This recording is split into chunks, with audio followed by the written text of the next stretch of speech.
Okay, नमस्कार विद्यार्थी मित्रांनो. नेस अकॅडमीच्या ऑनलाईन प्लॅटफॉर्मवर तुमच्या सगळ्यांचं स्वागत आहे. राज्यसेवा पूर्व परीक्षा यामध्ये जे काही टेस्ट सिरीज आहे त्यातला आपला आजचा शेवटचा पेपर आहे. शेवटचे 15 प्रश्न. आय होप की तुम्हाला आत्तापर्यंत जे काही टेस्ट झालेले आहेत 15 प्रश्न इकॉनॉमिक्सचे झालेले आहेत किंवा इतर GSचे आपले सगळ्या विषयांचे याचा नक्कीच फायदा झालेला आहे. आणि येणाऱ्या परीक्षेमध्ये हा आपला टेस्ट सिरीजचा सगळा अप्रोच तुम्ही त्याचा इम्प्लिमेंटेशन करा. कारण प्रत्येक टॉपिकमध्ये किंवा प्रत्येक सब्जेक्टमध्ये आपण आयोगाच्या दर्जाच्या लेवलचं काम करायचा प्रयत्न केलेला आहे. ठीक आहे. सो इथं आता मात्र आपण प्रत्येक प्रश्नांचं स्पष्टीकरण जो तुम्हाला लेखी दिलेलंच आहे. इथं एक शेवटची टेस्ट आहे म्हणून तुम्हाला त्या प्रश्नाचा काय काय अप्रोच असला पाहिजे जेणेकरून येणारी परीक्षा ही तुम्ही सॉल्व करताना खूप पॉझिटिव्हली सॉल्व केला पाहिजे तो पेपर आणि जास्त आउटपुट मिळालं पाहिजे त्या दृष्टिकोनात आपण बघूयात. ठीक आहे. चलो. सो पहिला प्रश्न याच्यामध्ये UNDP मार्फत जाहीर होणाऱ्या मानव विकास अहवालाबाबत ह्युमन डेव्हलपमेंट रिपोर्ट खालीलपैकी कोणत्या निर्देशकांचा समावेश होत नाही असं म्हटलेलं आहे. म्हणजे हा जो HDR जाहीर होतो कोणामार्फत होतो? UNDP मार्फत होतो. बरोबर. मानव विकासाचा स्तर जागतिक स्तरावर जो आपल्याला बघायचा आहे त्याबाबत हा अहवाल UNDP मार्फत जाहीर होत असतो. त्याच्यामध्ये कुठले कुठले इंडेक्स असतात तर HDI पण असतो, त्याच्यानंतर GDI असतो, मल्टीनॅशनल पॉवर्टी इंडेक्स असतो, GII असतो. बरोबर. आणि अजून एक असतो याच्यामध्ये IHDI. असे 5 निर्देशांक असतात. आणि मग याच्यामध्ये कोणाचा समावेश होत नाही असं विचारलं आहे. तर ॲक्च्युली सगळ्याचा समावेश होतो म्हणून याचं उत्तर आहे आपलं यापैकी नाही. आपल्याला राज्यसेवेला मानव विकास आणि त्याच्यामध्ये हे असलेले सगळे निर्देशांक खूप जास्त गरजेचे आहेत, लक्षात ठेवा. ठीक आहे. म्हणून इथं तुम्हाला ह्या गोष्टी क्लिअर आहेत. नेक्स्ट, भारताचा समावेश लोकसंख्येचे लाभांश असणाऱ्या देशामध्ये केला जातो त्यामुळे खालीलपैकी कोणकोणत्या बाबी घटक कारणीभूत आहेत? मग भारताची लोकसंख्या शहरी भागात जास्त आहे म्हणून लोकसंख्या लाभांश मिळतो का? डेमोग्राफिक डिव्हिडंड म्हणजे मुळात काय? देशाच्या लोकसंख्येचा आर्थिक विकासासाठी लाभ घेता येणे ह्यालाच आपण लोकसांख्यिकीय लाभांश म्हणतो. मग आपल्या देशामध्ये लोकसंख्या तर खूप जास्त आहे. आपण बघतो जागतिक स्तरावर आपण 2 नंबरला आहोत चायनानंतर. असं असूनही आपल्या देशात अजून लोकसंख्येचा लाभांश आपल्याला मिळवता आला नाही. कारण ही नुसती लोकसंख्या जास्त असून कामाची नाही आहे, तर ती एज्युकेटेड स्किलफुल असली पाहिजे, हेल्दी असली पाहिजे. त्याच्यामुळे आपण ते लोकसंख्येचा लाभांश घेऊ शकतो. मग ॲक्च्युली इथं तसे कुठं कारणं दिलेत का बघा? भारताची लोकसंख्या ही शहरी भागात जास्त आहे हे त्याला कारण लागू होत नाही. भारतात 65 वर्षापेक्षा अधिक वयोगटातील लोकसंख्या जास्त आहे हे पण कारण होत नाही. म्हणजे मुळात लोकसंख्येचे लाभांश तुम्हाला मिळवण्यासाठी 0 ते 14, 15 ते 60 आणि 60+ अशी कॅटेगरी असते वयोरचनेची. तर ही वाली वयोरचना आहे ना 15 ते 60 म्हणजे तरुण लोकसंख्या ही जर देशात जास्त असेल तर लोकसंख्येचा लाभांश मिळतो. आणि हे वाक्य इथं बघा, भारतात कार्यकारी तरुण लोकसंख्येचं प्रमाण जास्त आहे. म्हणजेच C ऑप्शन इथं बरोबर आहे डेमोग्राफिक डिव्हिडंड बाबतीत. ही तरुण लोकसंख्या वर्किंग पॉप्युलेशन म्हणतो आपण याला. ओके. सो लोकसंख्येच्या लाभांशाबाबतचं हे असे कुठलेही स्टेटमेंट तुम्हाला आले तर प्रॉपर जर कन्सेप्ट क्लिअर असेल तर याचं उत्तर आपण व्यवस्थित देऊ शकतो, जे इथे तुम्हाला 2 ऑप्शनमध्ये कन्फ्यूज केलेलं आहे. त्याच्यानंतर ब्रुटलँड आयोग शाश्वत विकासासंदर्भात तुम्हाला हा आयोग महत्त्वाचा आहे. 1983ला स्थापना झाली, 87ला त्यांनी अहवाल सादर केला. आणि त्या अहवालाचं जे शीर्षक होतं हे बघा इथं 87ला त्यांनी अहवाल सादर केला आणि त्याचं शीर्षक जे होतं ते काय विचारलं होतं तुम्हाला तर अवर कॉमन फ्युचर, आपले सामायिक भविष्य हा आयोगाचा आलेला प्रश्न आहे. याच्या अगोदर पण बघा लक्षात ठेवा. आणि याच्यामध्ये तुम्हाला इथं काय होतं माहिती आहे का? Our common future, future for all, future we want हे असे एकदम क्लोज ऑप्शन टाकलेले आहेत म्हणून तुम्ही इथे होतात का? कारण ही इथं फ्युचर वी वॉन्ट हे जे आहे ना हे पुन्हा जी 2012ला वगैरे परीक्षा झालेली बघा तिथं हे टायटल वापरलेलं आहे फ्युचर वी वॉन्ट. मग फ्युचर फॉर ऑल इथं मला तुम्हाला एक सांगायचं की अशा पद्धतीनं जे काही खूप काय म्हणतो आपण एखादं शीर्षक वगैरे क्लोज असतात ते तिथल्या तिथं कळायला पाहिजे की अवर कॉमन फ्युचर हे कोणाचं आहे आणि ते फ्युचर वी वॉन्ट कोणाचं आहे. मग परीक्षेत गेल्यानंतर ह्या गोष्टी एकत्रित आयोग टाकतं. त्याच्या आधीच आपण अशा सगळ्या कन्फ्युजिंग गोष्टी ह्या क्लिअर कट सेग्रिगेशन करून ठेवा. म्हणजे तिथं आल्यानंतर आपल्याला प्रॉब्लेम यायला नको. आणि ह्या कन्सिडर करा की ह्या परीक्षेत येऊ शकतात. अशा बऱ्याच गोष्टी आहेत ज्या येतात जसं की for example difference between CRR SLR. मग कन्फ्यूज होतो आपल्याला काय तिथं बघायला पाहिजे. म्हणजे शाश्वत विकास आणि मानव विकासात काय फरक आहे, आर्थिक वाढ आर्थिक विकासात काय फरक आहे, सापेक्ष निरपेक्ष दारिद्र्य म्हणजे काय किंवा दोघात काय फरक आहे, हे सगळं कंपॅरिझनची सवय आत्ताच लावा जेणेकरून तिथं अवघड जाणार नाही. ठीक आहे. इथं बिनचूक विधान आपल्याला निवडायचं आहे. भारतातील एकूण कार्यकारी लोकसंख्येपैकी सर्वाधिक लोकसंख्या ही सेवा क्षेत्रावर अवलंबून आहे. म्हणजेच एकूण जे रोजगार निर्मिती होती तर त्यातली सर्वाधिक रोजगार निर्मिती ही सेवा क्षेत्रावर अवलंबून आहे असं स्टेटमेंट सांगितलेलं हे चुकीचं आहे. भारताच्या राष्ट्रीय उत्पन्नामध्ये सर्वाधिक वाटा कृषी क्षेत्राचा आहे का? अजिबात नाही. तो कोणाचा आहे? सेवा क्षेत्राचा आहे. कृषी क्षेत्राचा होता स्वातंत्र्याच्या वेळी, तो तीव्र गतीने कमी होत गेला आणि राष्ट्रीय उत्पन्नातील आता वाटा कोणाचा जास्त आहे? सेवा क्षेत्राचा वाटा जास्त आहे. भारतामध्ये सर्वाधिक रोजगार मिळवून देणारं क्षेत्र म्हणजे उद्योग क्षेत्र नाही, तर आजही भारतातील सर्वाधिक जवळपास 50% रोजगार हे कोणत्या क्षेत्रात येतं? कृषी क्षेत्रात येतं. मग तुम्हाला विचार करा, साधेच प्रश्न आहेत सेक्टर्स ऑफ इकॉनॉमीवर, कोणाचा राष्ट्रीय उत्पन्नातील वाटा जास्त आहे, कोणाचा रोजगारातील वाटा जास्त आहे, पण असे काहीतरी वेगवेगळे स्टेटमेंट केलेले आहेत मी आणि स्टेटमेंटनुसार तुम्हाला ते प्रश्न फिरवलेले आहेत. ठीक आहे, सो या गोष्टी क्लिअर झाल्या पाहिजे. इथं हे चुकीचं आहे, इथं हे चुकीचं आहे, म्हणजे इथं तिन्ही स्टेटमेंट तुम्हाला चुकीचे दिलेले आहेत. नेक्स्ट, गौरव दत्ता आणि मार्टिन ट्रॅव्हलिन यांनी 1989मध्ये दारिद्र्यविषयी खालील कुठला अहवाल प्रकाशित केला होता? आता इथं तुम्हाला त्याचं टायटल आहे, गौरव दत्ता आणि मार्टिन ट्रॅव्हलिन यांनी पॉवर्टी गॅप रेशो किंवा इंडेक्स ही पण कन्सेप्ट मांडली होती. आणि मग यांनी जो काही अहवाल सादर केला होता दारिद्र्याबाबतचा, त्याचं टायटल विचारलं तुम्हाला ते म्हणजे regional disparities and targeting the poverty in India. अशा पद्धतीनं याच्या अगोदरच्याही याच्यामध्ये शीर्षक विचारलं होतं. इथून पुढे कुठलीही समिती त्यांनी केलेला सादर अहवाल असेल तर त्याच्याबद्दलची डिटेल इन्फॉर्मेशन तर आपल्याला बघायचीच आहे. त्यासोबत अशा बेसिक गोष्टीला दुर्लक्ष करू नका जे इथं तुम्हाला या प्रश्नांच्या स्वरूपामध्ये समोर आणून दाखवलं आहे. ठीक आहे. 12व्या पंचवार्षिक योजनेसंदर्भातील मुख्य उद्दिष्टे मित्रांनो, आता ह्याचं परत स्पष्टीकरण वगैरे तुम्हाला दिलेलं आहे. इथं फक्त एक लक्षात ठेवा, 11वी आणि 12वी पंचवार्षिक योजना मोस्ट इम्पॉर्टंट आहे. त्याच्यामध्ये आपल्याला काय ध्येय साध्य करायचे हे सरकारने नियोजन आयोगाने तिथे ठेवलेलं होतं. काय, एक म्हणजे आरोग्याबाबत, शिक्षणाबाबत, दारिद्र्य, रोजगार निर्मिती किंवा एकूणच सार्वजनिक सर्वसमावेशक विकास आपल्याला जे करायचं होतं तिथं, त्याबाबत 11व्या आणि 12व्या पंचवार्षिक योजनेवर जास्त टार्गेट केलेलं आहे. सर्वसमावेशक विकास, अधिक वेगवान वृद्धी ही आपल्याला अचीव करायची होती. मग असे उद्दिष्ट, वैशिष्ट्य तुम्हाला सरळ विचारले, त्याच्यातली आकडेवारी वगैरे ही माहिती पाहिजे, टार्गेट करा. नेहमी पंचवार्षिक योजनेबाबत असे प्रश्न तुम्हाला विचारले आहेत. नेक्स्ट, इथं 1990 LPG पॉलिसी हा वाला इथं टॉपिक आहे. मग हे आर्थिक संकट याच्या दरम्यान भारताला परकीय गंगाजळीचा तीव्र तुटवडा निर्माण झाला होता. यस, कारण आपलं मुळात आर्थिक संकट 1991 हे आलंच ह्याच्यामुळे होतं की परकीय चलनसाठा आपला एकदम तळाला पोहोचला होता. आपल्याकडे अजिबात अवेलेबल नव्हता. पुढचे काही दिवसच फक्त आपण आयात करू शकत होतो, एवढा तळाला गेला होता तो. पहिलं स्टेटमेंट बरोबर आहे. उदारमतवादी धोरण म्हणजे लिबरल पॉलिसी, यामुळे परकीय वस्तूंच्या मागणीमध्ये वाढ होऊन आयातीत वाढ झाली. म्हणजेच काय, 1991च्या उदारीकरण धोरणामुळे आपण अर्थव्यवस्था खुली केली, ओपन इकॉनॉमी म्हणतो आपण. दुसऱ्या देशातील आयात, दुसऱ्या देशातील गुंतवणूक ह्याला आपण परमिशन दिली, तर याच्यामुळे पॉझिटिव्ह इम्पॅक्ट पण झाले. पण त्याच्यासोबत काय झालं की बऱ्याच वस्तू आपण इझिली आता आयात करू शकत होतो, म्हणून दुसऱ्या देशातील वस्तू आपण घ्यायला, आयात करायला जास्त सुरुवात झाली. त्याच्यामुळे भारताची इथं आयातही वाढलेली दिसती. पण फायदा मात्र असा आहे की आपण कच्चा माल असेल किंवा टेक्नॉलॉजी असेल, भांडवली वस्तू असेल, या पण इझिली आयात करू शकत होतो. नेक्स्ट, एका आर्थिक वर्षात देशांतर्गत निर्माण होणाऱ्या सर्व अंतिम वस्तू व सेवा यांच्या बाजार मूल्याची एकूण बेरीज करून त्यामधून घसारा वजा केल्यास आपल्याला काय मिळतं? आता ही लांबलचक एक डेफिनेशन सांगितली तुम्हाला, आणि ह्याच्यापैकी कुठली डेफिनेशन आहे माहिती? GDPची आहे, NDPची काय, GNPची.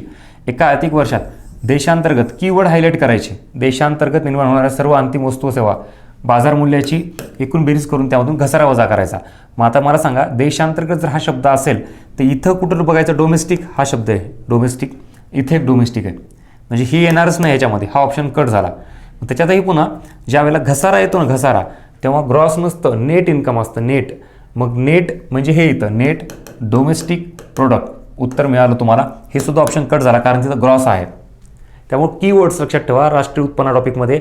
Gross domestic product, gross national product, net domestic product, net national product, असे कुठलेही शब्द नेट आलं की घसारा आलाच.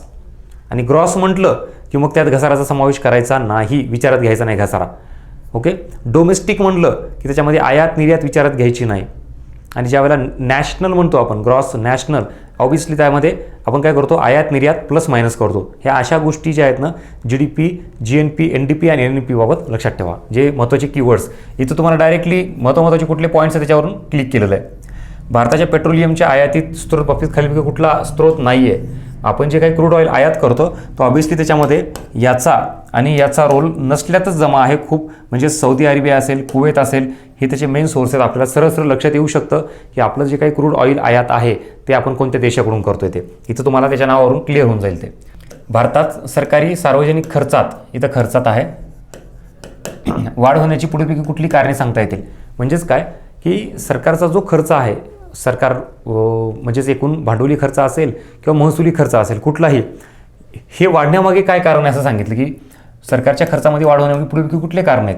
मग याच्यामध्ये लोकसंख्येची वेगाने होणारी वाढ, देशातील विविध राज्यांमध्ये वाढते शहरीकरण, शासनाच्या कार्यात झालेली वाढ, देशाच्या संरक्षण क्षेत्राचे आधुनिकीकरण, सगळे कारण त्याला लागू आहेत त्याला. म्हणजेच काय, एकंदरीत बघा, स्वातंत्र्यापासून जसं जसं आपण पुढे चाललो आहे, डेव्हलपमेंट होत गेली आहे, शहरीकरणाचं प्रमाण वाढलेलं आहे, सरकारी काय म्हणतो आपण त्याला, सेवांमध्ये वाढ झालेली आहे. त्याच्यानंतर पायाभूत सुविधा सरकारला डेव्हलप करायच्या आहेत, त्याच्यात वाढ झालेली आहे. इथं तुम्हाला दिलेलं आहे संरक्षण क्षेत्राचं आधुनिकीकरण करायचं आहे. तुम्ही बघताय दिवसेंदिवस वर्षानुवर्ष आपलं जे डिफेन्स आहे ते खूप जास्त स्ट्रॉंग होत चाललेलं आहे. तर ऑब्व्हियसली त्याच्यावर खूप मोठी इन्व्हेस्टमेंट करावी लागते, म्हणजे सरकारी खर्चात वाढ होईल. त्याच्यानंतर इथं शासनाच्या कार्यात वाढ विस्तार म्हणजेच काय, तर दारिद्र्य, बेरोजगारी किंवा अशा ज्या काही सामाजिक सेवा आहेत, त्याला सोशल सिक्युरिटी म्हणतो आपण, याच्यावर सरकारचा होणारा खर्च वाढलेला आहे. कारण देशातील एवढी मोठी लोकसंख्या आहे तर त्यासाठी दारिद्र्य, शिक्षण, आरोग्य यासाठी सरकारला खर्च करावा लागतो. म्हणून इथं शासनाच्या कार्यात झालेली वाढ म्हणतो आपण.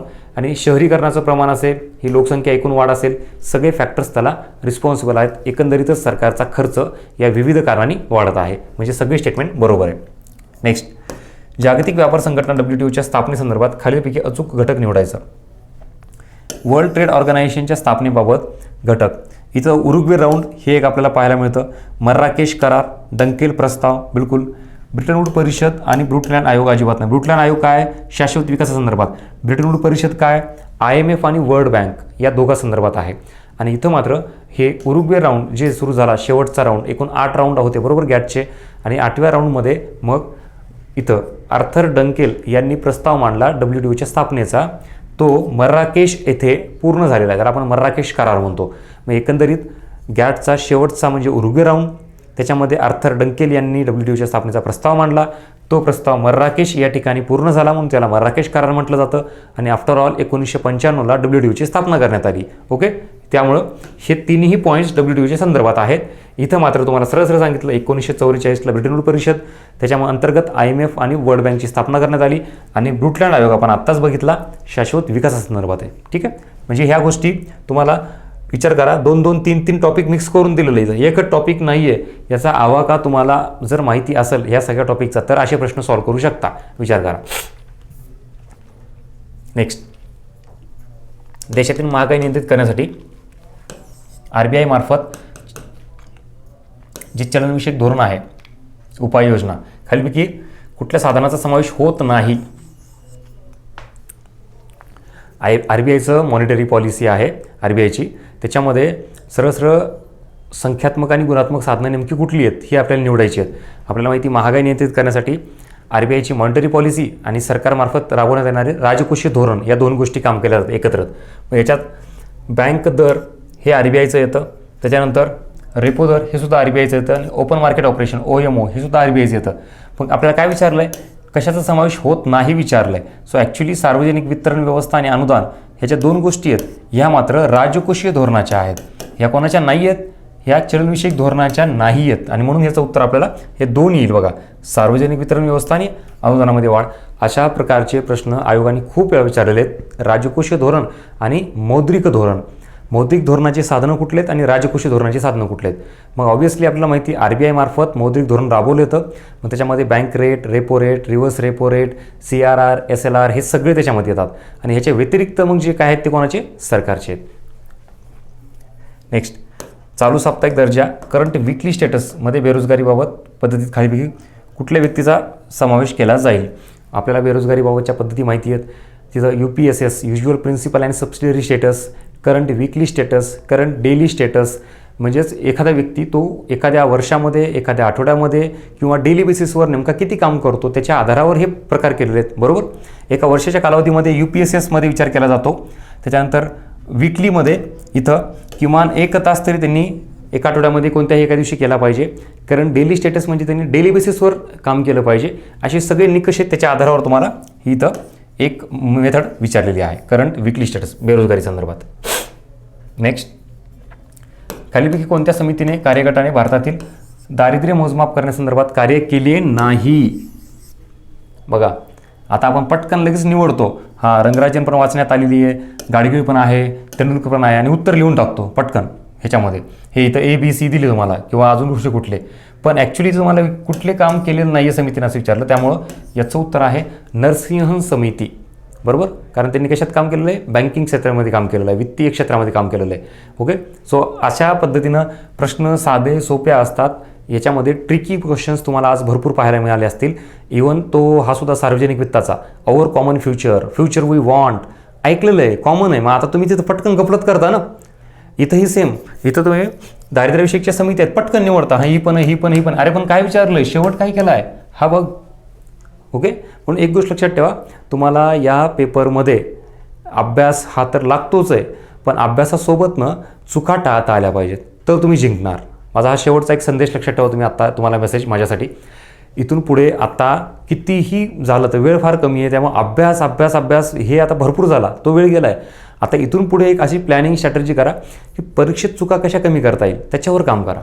म्हणजे इथून पुढे आता खूप जणं अभ्यास करून मार्क्स मिळवणार नाही आहेत, आता चुका कमीत कमी करून मार्क्स मिळू शकतील. हा शेवटचा कालावधी असतो, इथं तुम्ही लक्षात ठेवा. कारण हे करा ते करा, हे वाचा ते वाचा, संपला वेळ तो आता.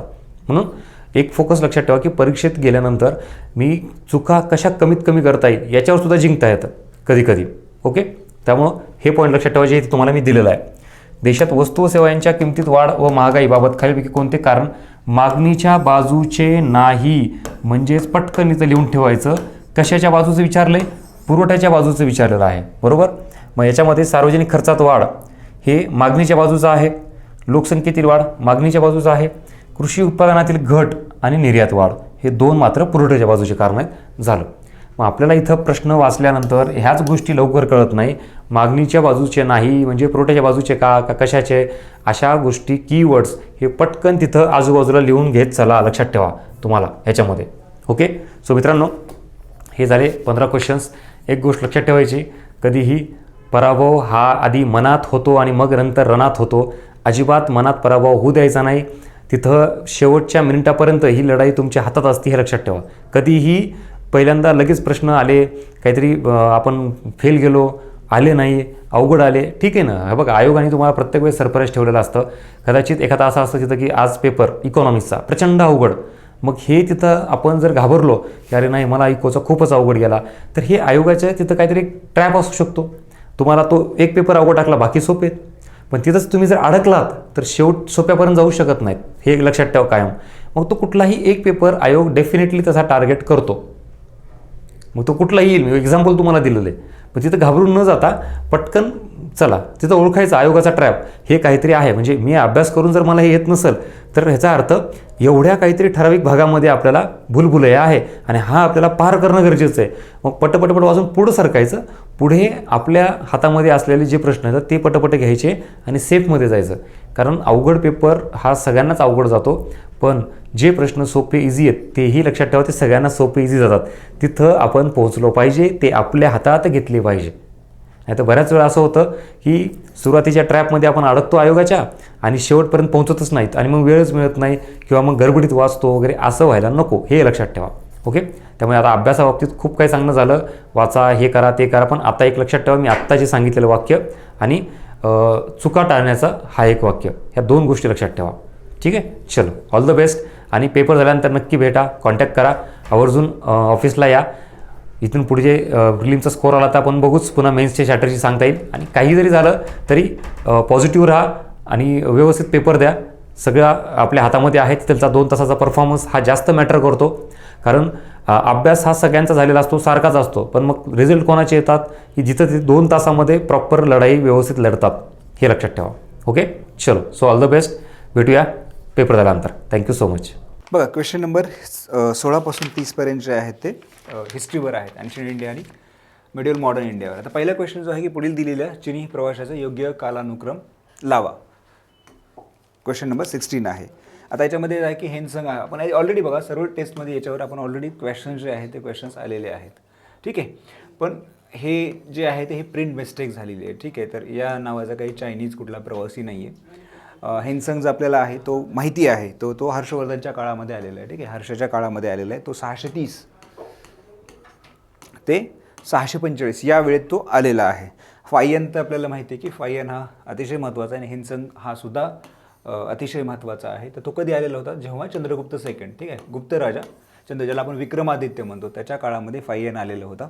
इत्सिंग जो आहे तो इत्सिंग 671 ते 695 या दरम्यान तो आलेला होता. आता हिनसंग जो आहे तो हर्षवर्धनच्या काळातही होता.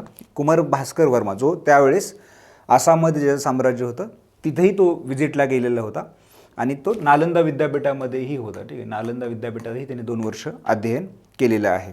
ठीक आहे, तर हा क्वेश्चन जो आहे तो हे स्टेटमेंट जे आहे किंवा हा चायनीज प्रवासी नावच चुकलेलं आहे, त्यामुळे आपण हा क्वेश्चन जो आहे क्वेश्चन 16 हा कॅन्सल केलेला आहे. क्वेश्चन 17 बघा, पुढील दिलेली यादी कशासंबंधी आहे? एक आहे विश्वामित्र, सेकंड वामदेव, मधुचंदा, दीर्घमा, अंगिरा, आत्री, भारद्वाज, कणव आणि वशिष्ठ. खाली ऑप्शन जे दिलेले ते ऑप्शन्स काय आहेत? पहिलं आहे ऋग्वेदातील मंडलचे रचनाकार, वैदिक काळातील राज्यांची नावे, काल्पनिक कथांमधील नायक, पंचतंत्रातील कथेमधील पात्रे. तर आता ही जी सर्वचे सर्व ही आहेत ही ऋषींची नावं आहेत. ही कुठल्या ऋषींची नावं आहेत की ज्या ऋषींनी ऋग्वेदातली जी 10 मंडलं आहेत ते 10 मंडलं जे रचलेली त्या ऋषींची ही नावं आहेत. म्हणून बघा की ऋग्वेदामध्ये जे आपल्याला विचारांचं, ठीक आहे, थॉटचं जे डायव्हर्सिफिकेशन दिसतं, जे वेगळेपण दिसतं, त्याच्यामध्ये खूप सारी विविधता दिसते विचाराची. त्याचे कारण काय आहे? तर खूप साऱ्या लोकांनी ते लिहिलेलं आहे किंवा रचलेलं आहे. प्रत्येक व्यक्तीचं हे नाव विचार जे आहे ते सेम असू शकत नाही. तर विचार सेम नसल्यामुळे आपल्याला खूप सारी डायव्हर्सिटी जी आहे ती ऋग्वेदामध्ये दिसते. आणि म्हणून बघा की जेव्हा आपण 18व्या-19व्या शतकामधल्या सामाजिक धार्मिक चळवळी बघतो आणि तेव्हा जेव्हा वेदाकडे पुन्हा झाला, प्रत्येक गोष्टीचा बेस ते वेदामध्ये कसं हुडकतात, त्याच्यामुळे का तिथे डायव्हर्सिटी आपल्याला मिळते. म्हणजे प्रत्येकाला तिथे काही ना काही त्याच्या विचाराला बेस मिळतो. त्याचं रिझन काय की ते एका व्यक्तींनी लिहिली नसून ती अनेक व्यक्तींनी त्याची रचना केलेली आहे किंवा कंपायलेशन केली आपण असं म्हणत रचना म्हणण्यापेक्षा. त्यामुळे 17चं उत्तर आहे पर्याय क्रमांक 1. क्वेश्चन नंबर 18 बघा, जोड्या लावा. आता डाव्या बाजूला बघा की लोमाश ऋषीची गुहा, दुसरं दुर्गा मंदिर, तिसरं विष्णू मंदिर, तिसरं बरहुतचा स्तूप असं त्यांनी नावं दिले. तर पुढे त्यांचे प्लेसेस दिलेले आहेत. आता लोमाश ऋषीची गुहा जी आहे हा मुळात जर आपण बघितलं की आर्किटेक्चरमध्ये जर बघितलं तर ॲक्च्युली आर्किटेक्चरची सुरुवात जी झालेली आहे खरी, जिचं आपल्याला एव्हिडन्सेस सापडतात ते मौर्य साम्राज्याच्या वेळेस. विशेषतः दगडाचा वापर आर्किटेक्चरमध्ये अशोकापासून चालू झालेला आहे आणि अशोकाच्याच काळामध्ये आपल्याला की दगडामध्ये गुहा, ठीक आहे, गुहा शिल्पाचा सुरुवात आपण किंवा गुहा मंदिरे खोदण्याची सुरुवात झाली आपल्याला असं म्हणता येईल. आणि त्यातलं जे पहिले जे आहे ते लोमाश ऋषीची गुहा आहे. तर तो कुठं होती? ती बिहार राज्यातील बाराबर डोंगरामध्ये होती. म्हणजे हे करेक्ट आहे. दुर्गा मंदिर जे आहे, दुर्गा मंदिर गुप्त काळामध्ये जे बांधीव मंदिरं चालू झाली होती. जनरली मंदिराचा उदय जर आपण बघितला किंवा बांधीव मंदिराचा उदय जर बघितला तर तो कुठं होता? गुप्तांच्या काळामध्ये होता. विष्णू मंदिर आणि दुर्गा मंदिर ही त्याच वेळेस आलेले होते. दुर्गा मंदिर कुठं आहे? तर ऐहोळ इथं आहे. ठीक आहे, कर्नाटकमध्ये बादामी जे गाव होतं त्या शेजारी ही ऐहोळ ठिकाण आहे, तिथे हे दुर्गा मंदिर आहे. विष्णू मंदिर आहे ते कुठं आहे? देवगडला आहे. विष्णू मंदिर जे आहे ते देवगड आहे. तर हे देवगड कुठं आहे? UP आणि MP बॉर्डरला हे देवगड हे गाव आहे. आणि ते अर्ली आपण म्हणतो ना की अर्ली मंदिर आपल्याला कुठं दिसतं? तर देवगडला जे विष्णू मंदिर आहे. की बरहुतचा स्तूप कुठं आहे? तर मध्य प्रदेशाला सतना जिल्ह्यामध्ये बरहुत इथं आहे ते. तर हे जर बघितलं आपण जोडायला हवं तर काय यायला पाहिजे? 1, 2, 3 आणि 4 म्हणजे पर्याय क्रमांक 3 यायला हवे. आता बरहुत जो स्तूप आहे तो स्तूप जनरली त्या स्तूपाची जी रचना आहे ते त्याच्यामध्ये त्याच्या अवशेष खूप काही राहिले नाहीत तिथे. ठीक आहे, लोकांनी ते जवळजवळ सगळे काढून घेऊन गेलेत. आणि तिथं जे आहे की त्याच्यावर जे वेगवेगळ्या स्टोरीज कोरल्या गेलेल्या आहेत, बुद्धांच्या जीवनातली ज्या स्टोरीज वगैरे लिहिल्या गेलेल्या आहेत त्या स्टोरीज सगळ्या कुणाच्या? तर शुंग, ठीक आहे, शुंग डायनेस्टीच्या काळात लिहिल्या गेल्या. म्हणजे एक फेमस स्टोरी आहे. त्या स्टोरीचं नाव आहे मृगजातक. मृगजातक स्टोरी काय होती की जी फेमस स्टोरी आहे की बुद्धांचा जन्म हा म्हणजे एक सुवर्ण मृग म्हणून किंवा हरिण म्हणून जन्म होतो आणि ते एका सावकाराच्या मुलाला वाचवतात नदीत गंगेमध्ये वाहत जात असताना. आणि तो मुलगा मग तिथल्या राणीला एक स्वप्न पडतं, जे स्वप्नामध्ये तो मृग जो आहे सोनेरी मृग येतो आणि तो मृग पाहिजे म्हणून तो कोण जे पत्ता सांगेल त्याला राजा बक्षीस जाहीर करतो. आणि तो मुलगा मग ते लालची होऊन त्या मृगाचं ठिकाण दाखवून देतो आणि राजा त्याला बाण चालवणार तर तितक्यात तो बोलायला लागतो आणि त्याच्याकडून राजा शिक्षण घेतो. अशा प्रकारचं तो स्टोरी आहे की मृगजातक म्हणून फेमस स्टोरी आहे. तर ती कुठं आहे? बरहुतच्या स्तूपला आहे. त्यामुळे 18चं उत्तर आहे पर्याय क्रमांक 3. क्वेश्चन नंबर 19 बघा, पुढील विधानांमधून अयोग्य पर्यायाची निवड करा. आता डाव्या बाजूला बघा काय दिलेलं आहे. तर डाव्या बाजूला हे सिंधू संस्कृतीमध्ये सापडलेलं शिल्प आहे. ठीक आहे, दाढीवाला पुरुष शिल्प. हे नर्तिका शिल्प आहे, हे सिंधू संस्कृतीमध्येच सापडलेलं आहे. हे दोन्हीचे दोन्ही जे आहेत पहिले हे कुठे सापडलेले आहेत तर मोहनजोदारो येथे सापडलेले.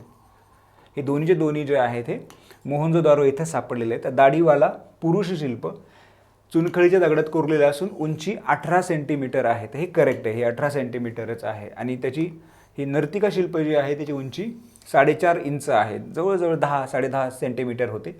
हेही करेक्ट आहे.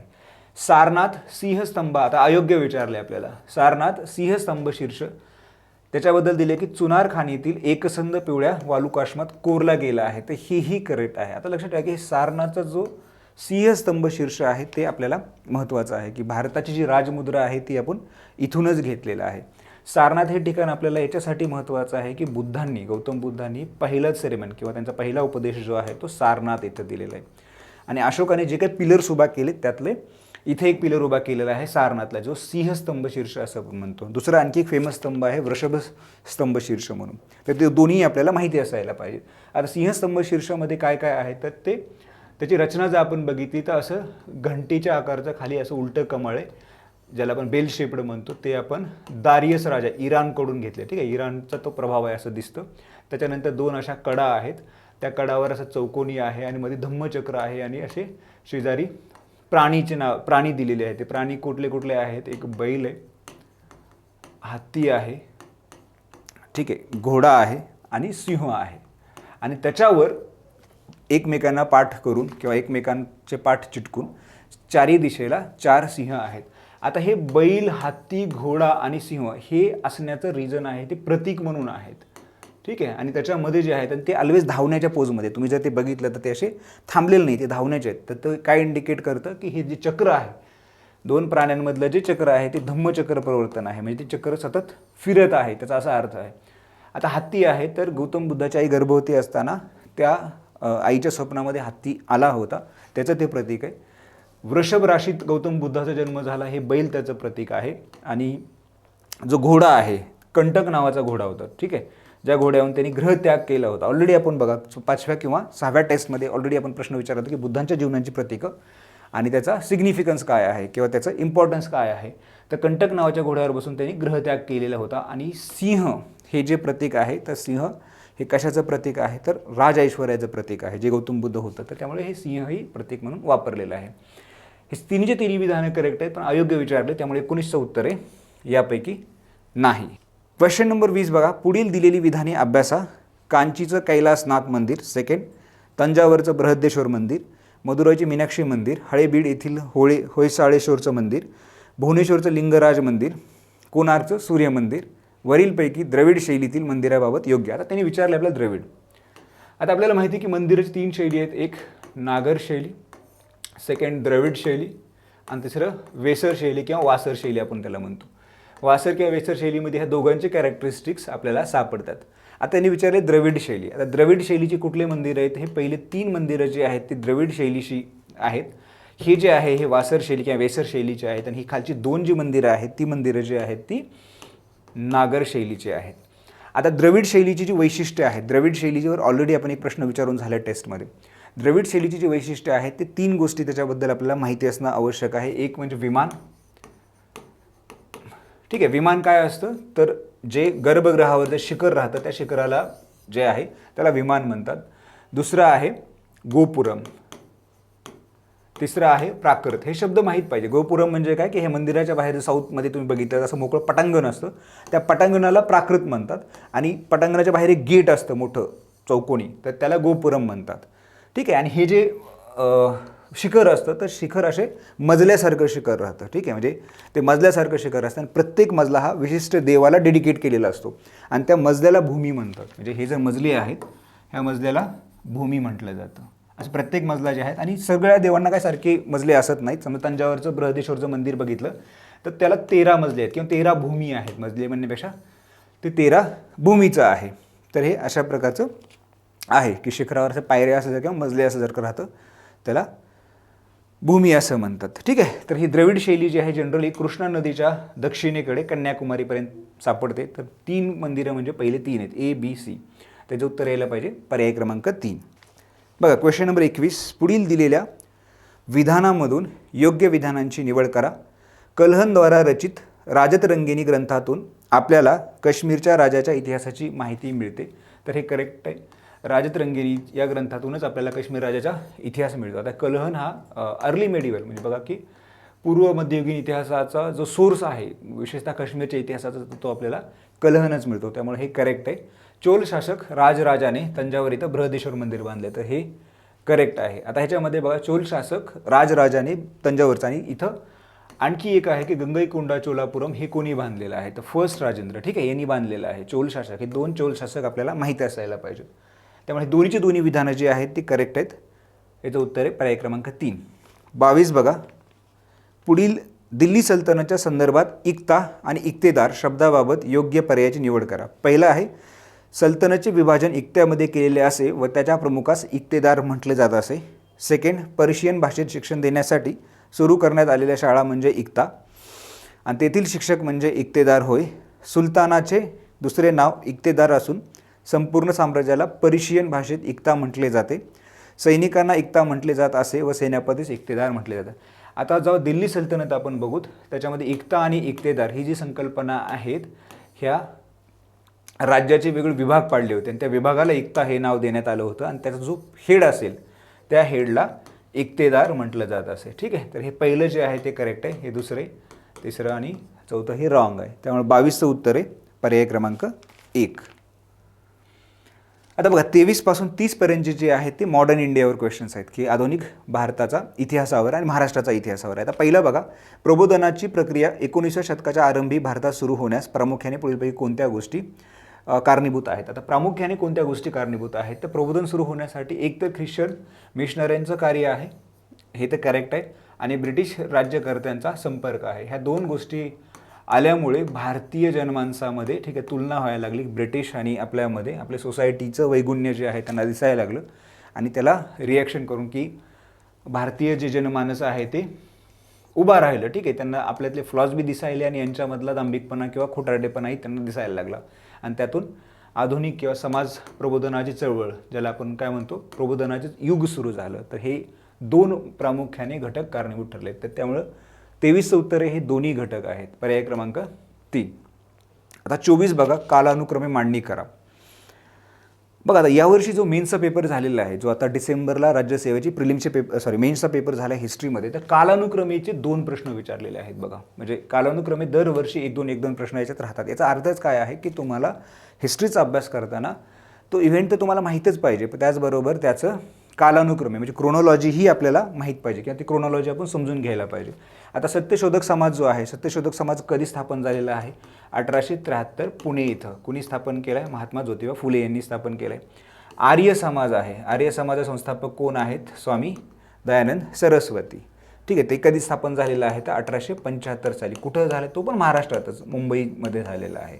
ठीक आहे, त्यानंतर रामकृष्ण मिशन जो आहे, रामकृष्ण मिशन कुठं बंगालमध्ये झालेलं आहे आणि कोणी कधी स्थापन झालेला आहे तर तो झालेला 1887 मध्ये. आणि भारतीय राष्ट्रीय काँग्रेस जी आहे ती 1885 साली स्थापन झालेली आहे.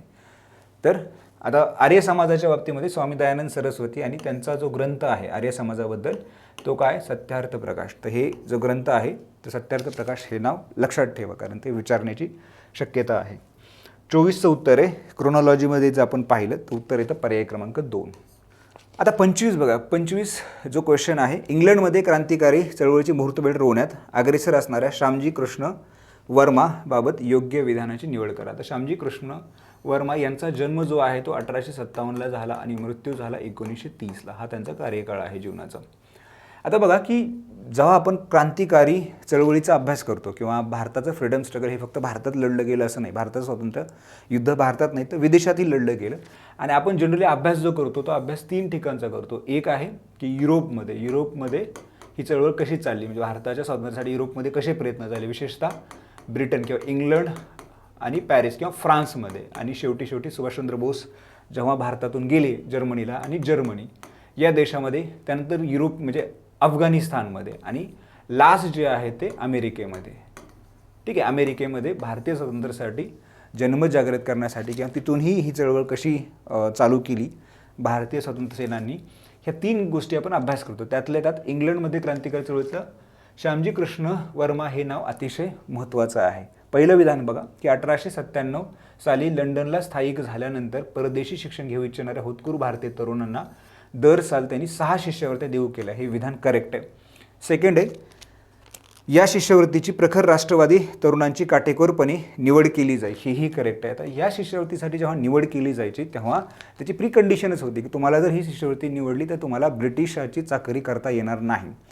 तुमचं टॅलेंट किंवा तुम्ही तिथं पास होऊन पुन्हा तुम्ही वापस जाऊन ब्रिटिशांची नोकरी करू शकणार नाही. हे त्याची कंडिशनल क्लॉजच होतं की तुम्हाला नोकरी करता येणार नाही. ठीक आहे, जे काय आहे तुम्हाला देशसेवेला वाहून घ्यावं लागायचं. तर हेही करेक्ट आहे. तिसरं, इंडियन सोशलिस्ट पत्रक सुरू केलं. 1905 साली इंडियन होम रूल सोसायटीची स्थापना केली. हेही करेक्ट आहे. 1905लाच बघा 3 गोष्टीची एस्टॅब्लिशमेंट केली. कुणी केली? श्यामजी कृष्ण वर्मा यांनी. एक आहे इंडिया हाऊसची स्थापना केली. इंडियन सोशलिस्ट नावाचं मासिक त्यांनी हे केलं आणि इंडियन होम रूल सोसायटीची स्थापना केली. ह्या तिन्ही घटना ज्या आहेत किंवा ह्या तिन्ही गोष्टींची स्थापना ती 1905 सालीच केलेली आहे. इंडिया हाऊसची स्थापना, second Indian home rule society आणि इंडियन सोशलिस्ट नावाचं मॅगझिन जे आहे, मासिक जे आहे ते मासिकसुद्धा केलेलं आहे.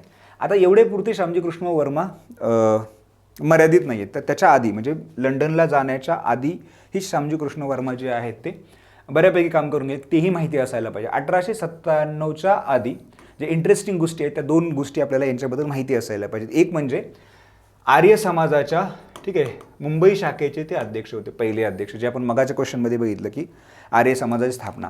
आणि स्वामी दयानंद सरस्वती आणि सत्यार्थ प्रकाश यांचा त्यांच्या विचारावर खूप मोठा प्रभाव होता. ठीक आहे, त्यामुळे त्यांच्यामध्ये समाज सुधारणेचे एक प्रकारे रक्त होतं. समाज सुधारणेला त्यांनी पाठिंबाच दिलेला होता.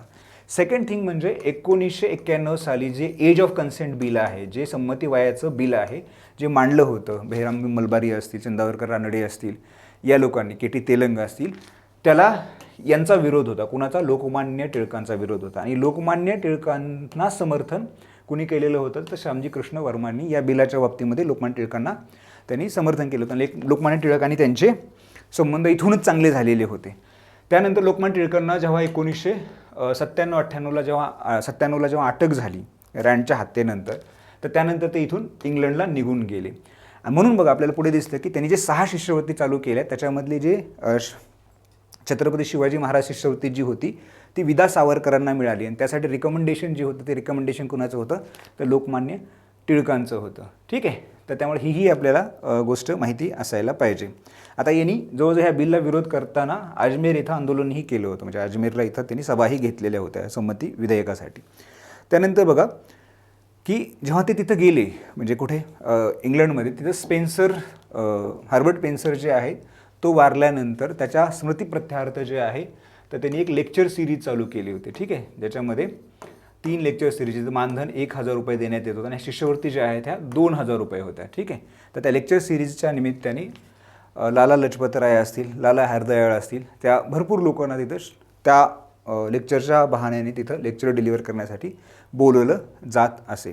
आता त्याचवेळी बघा की जेव्हा ही चळवळ युरोपमध्ये, इंग्लंडमध्ये विशेषतः चालू होते आणि त्यानंतर आपल्याला माहिती आहे की सावरकर तिथं आले इंडिया हाऊसमध्ये. आणि श्यामजी कृष्ण वर्मा जेव्हा 1909 साली तिथून जेव्हा ते पॅरिसला गेले तेव्हा इंडिया हाऊसचं किंवा त्या काळामध्ये जेव्हा ते तिथे नव्हते तेव्हा त्याचे हँडलिंग जे आहे ती सगळं कोण बघायचे? तर विदा सावरकर बघायचे.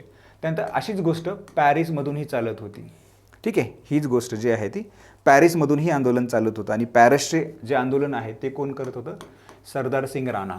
ठीक आहे, जिथं आपण मादाम कामा आपण म्हणतो की त्या पॅरिस सेंटरलाच होत्या. तिथं त्यांनी वंदे मातरम हे पत्रक तिथून चालवलेलं होतं. ठीक आहे, त्यांनी ही 3 शिष्यवृत्त्या ज्या आहेत त्या भारतीय युवकांसाठी दिलेल्या होत्या. त्याची नावंही महाराणा प्रताप आणि शिवाजी महाराजांच्याच नावावर आहे. आणि तिसरं एक जे आहे ते 3 शिष्यवृत्ती त्यांनी दिलेल्या होत्या राणांनी पण. ठीक आहे, आणि जे अमेरिकन चळवळ होती तर अमेरिकन चळवळीमध्ये आपल्याला एक नाव माहिती पाहिजे, एक तारकनाथ दास, ज्यांनी फ्री हिंदुस्तान नावाचं पत्रक काढलेलं होतं. आणि लाला हरदयाळ जे आहेत ही लोकं आपल्याला माहिती असायला पाहिजे अमेरिकन चळवळीच्या बाबतीमध्ये. त्यामुळे 25चं उत्तर हे तिन्ही विधानं जे आहेत ते करेक्ट आहेत वरील सर्व.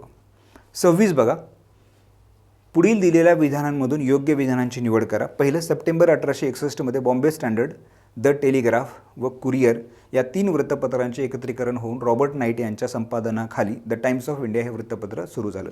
तर रॉबर्ट नाईटनी च्या संपादनाखाली द टाइम्स ऑफ इंडिया ही चालू झालं. हे करेक्ट आहे. बॉम्बे स्टँडर्ड असेल, द टेलिग्राफ असेल, कुरिअर असेल, यांचं एक होऊन त्यांनी चालू केलं आणि पुढेच रॉबर्ट नाईटनीच 1875 साली स्टेट्समन नावाचं एक वृत्तपत्र चालू केलं. ठीक आहे, स्टेट्समन ते हेही रॉबर्ट नाईटनीच चालू केलेलं आहे. 1891 साप्ताहिक म्हणून निघणारे अमृत बाजार पत्रिका हे वृत्तपत्र. आता अमृत बाजार पत्रिका कधी आलं होतं तर साधारणतः 1868ला आलं होतं. ठीक आहे, 1868ला जे अमृत बाजार पत्रिका चालू झालं होतं ते 1891 जर आपण बघितलं तर ते साप्ताहिक म्हणून होतं. पण जसं मग आम्ही डिस्कस केलं की एज ऑफ कन्सेंट बिलचा वाद चालू झाला आणि त्यावेळी ते साप्ताहिकचं एक दैनिक बनलेलं 1891 साली. आता हे कुणी स्थापन केलं होतं अमृत बाजार पत्रिका तर शिशिर घोष. ठीक आहे, शिशिर कुमार घोष आणि मोतीलाल घोष या दोघांनीही वृत्तपत्र चालू केलं. दोन्ही विधानं जी आहेत ती करेक्ट आहेत. आता बघा की तुम्ही जर या वर्षीचा जर पेपर बघितला राज्यसभा मेन्सचा जे झालेला डिसेंबरमध्ये तर त्याच्यामध्ये बघा की वृत्तपत्रावर 4 क्वेश्चन्स आहेत. म्हणजे वृत्तपत्र आणि वृत्तपत्रे संबंधी ज्या घडामोडी त्याच्यावर 4 क्वेश्चन्स आलेले आहेत आणि त्यातला एक जो क्वेश्चन आहे की क्रोनॉलॉजिकली त्याची अरेंजमेंट करा. जसं मी मग म्हटलं तुम्हाला की यावर्षी कालानुक्रमे जी मांडणी आहे त्याचे 2 प्रश्न आहेत. त्यातला हा एक प्रश्न आहे. तिथं त्यांनी विचारलं होतं की बॉम्बे, ठीक आहे, बॉम्बे हेरॉल्ड आहे, बॉम्बे गॅझेट आहे, बॉम्बे कुरिअर आहे, बॉम्बे समाचार आहे. तर यांची क्रोनॉलॉजिकल ऑर्डर म्हणजे बॉम्बे हे नाव असलेले जे वृत्तपत्र आहे त्यांची क्रोनॉलॉजी त्यांनी विचारलेली आहे. त्यामुळे वृत्तपत्र सेक्शन जो आहे तुम्हाला दरवर्षी दिसतं. यावर्षी तर त्यांनी 4 प्रश्न विचारले. आता जस्ट इमॅजिन करा की 60पैकी 4 प्रश्न आहेत. 60पैकी 4 प्रश्न आहेत. तर त्याचं वेटेज बघा जवळजवळ आपण असं म्हणतो की 8%च्या आसपास वेटेज आहे. 7-8%च्या आसपास आहे. तर खूप ह्यूज वेटेज आहे या टॉपिकला. त्यामुळं वृत्तपत्र जे आहे ते आणि याच्यामध्ये बघा की आता मी सांगितलं की बॉम्बे हेरॉल्ड आहे, बॉम्बे कुरिअर आहे, बॉम्बे गॅझेट आहे, बॉम्बे टाइम्स आहे, बॉम्बे समाचार आहे. हे बॉम्बे समाचार महत्त्वाचं आहे बघा. का बॉम्बे समाचार महत्त्वाचं आहे? एक्सपेक्टच होतं यावर्षी क्वेश्चन येणं. कशामुळे एक्सपेक्ट होतं? कारण त्याला आता 200 वर्ष झालेली आहेत. आणि बॉम्बे समाचार त्याला आपण मुंबई समाचार सध्या म्हणतो की बॉम्बे समाचार हे भारतातलं एशिया खंडातलं सगळ्यात जुनं चालू असलेलं वृत्तमानपत्र आहे. आता सध्या जे चालू आहे त्याला 200 वर्ष झालेली आहेत. ठीक आहे, त्याचे जे फाउंडर जे आहेत ते फाउंडर कोण आहेत बॉम्बे समाचारचे? फरदून मुर्जबान. ठीक आहे, हे फरदून मुर्जबान नावाचे पारशी आहेत आणि पश्चिम भारतातलं पहिलं म्हणजे देशी भाषेमध्ये काढलेलं पत्रक जे आहे वृत्तपत्र जे आहे त्यांचा मान यांना जातो आहे. आणि कधी झालं तर तिकडं बंगाल समाचार म्हणजे आधी बंगालमध्ये आलं भारतातलं पहिलं बंगाल समाचार, त्यानंतर 4 वर्षांनी यांनी काढलेलं आहे. ठीक आहे, आणि इव्हन पहिली जी प्रेस आहे वेस्टर्न महाराष्ट्रामधली जी पहिली प्रेस आली तर ती प्रेससुद्धा यांनीच केलेली आहे. कोणी केलेली आहे की फरदून मुर्जाबान यांनीच. ह्या गोष्टी यांच्याबद्दल लक्षात ठेवा. 26 उत्तरे पर्याय क्रमांक 3. 27 बघा 1919च्या कायद्याची उद्देशपत्रिकाबाबत योग्य विधानांची निवड करा. पहिलं, भारत हा ब्रिटिश साम्राज्याचा अविभाज्य भाग राहील. भारतात जबाबदार शासन पद्धती प्रस्थापित करण्याचे ब्रिटिश सरकारचे उद्दिष्ट आहे. भारतात पूर्णपणे जबाबदार शासन पद्धती स्थापन करण्याचे उद्दिष्ट क्रमाक्रमाने गाठण्यात येईल. हे तिन्ही घटक जे आहेत ते करेक्ट आहेत बघा. एक, भारत हा ब्रिटिश साम्राज्याचा अविभाज्य घटक राहील, करेक्ट आहे. भारतात जबाबदार शासन पद्धती प्रस्थापित करण्याचे ब्रिटिश सरकारचं उद्दिष्ट होतं, हे आहे. हे तिन्ही गोष्टी ज्या आहेत त्या करेक्ट आहेत. त्यामुळे 27 उत्तर आहे पर्याय क्रमांक 4. 28 बघा, पुढील विधाने कोणत्या व्यक्तीबाबत आहेत ते ओळखा. सार्वजनिक सभेच्या the quarterly journal of the Poona सार्वजनिक सभा या त्रैमासिकाचे ते संपादक होते. महात्मा गांधींनी यांना गंगेच्या पवित्र पाण्याची उपमा दिली होती. आता हे वाचलं कीच आपल्याला लक्षात येतं की हे कुणाबद्दल असायला पाहिजे? गोपाळकृष्ण गोखलेंबद्दल असेल. भारत सेवक समाज स्थापना त्यांनी केली होती आणि त्यांनी न्यायमूर्ती महादेव रानडे यांना गुरु मानले होते. गोपाळकृष्ण गोखले लक्षात ठेवा की गोपाळकृष्ण गोखलेंचे 3 शिष्य होते. एक महात्मा गांधी होते, दुसरं जे एकमेकांचे कट्टर विरोधक होते मोहम्मद अली जिना.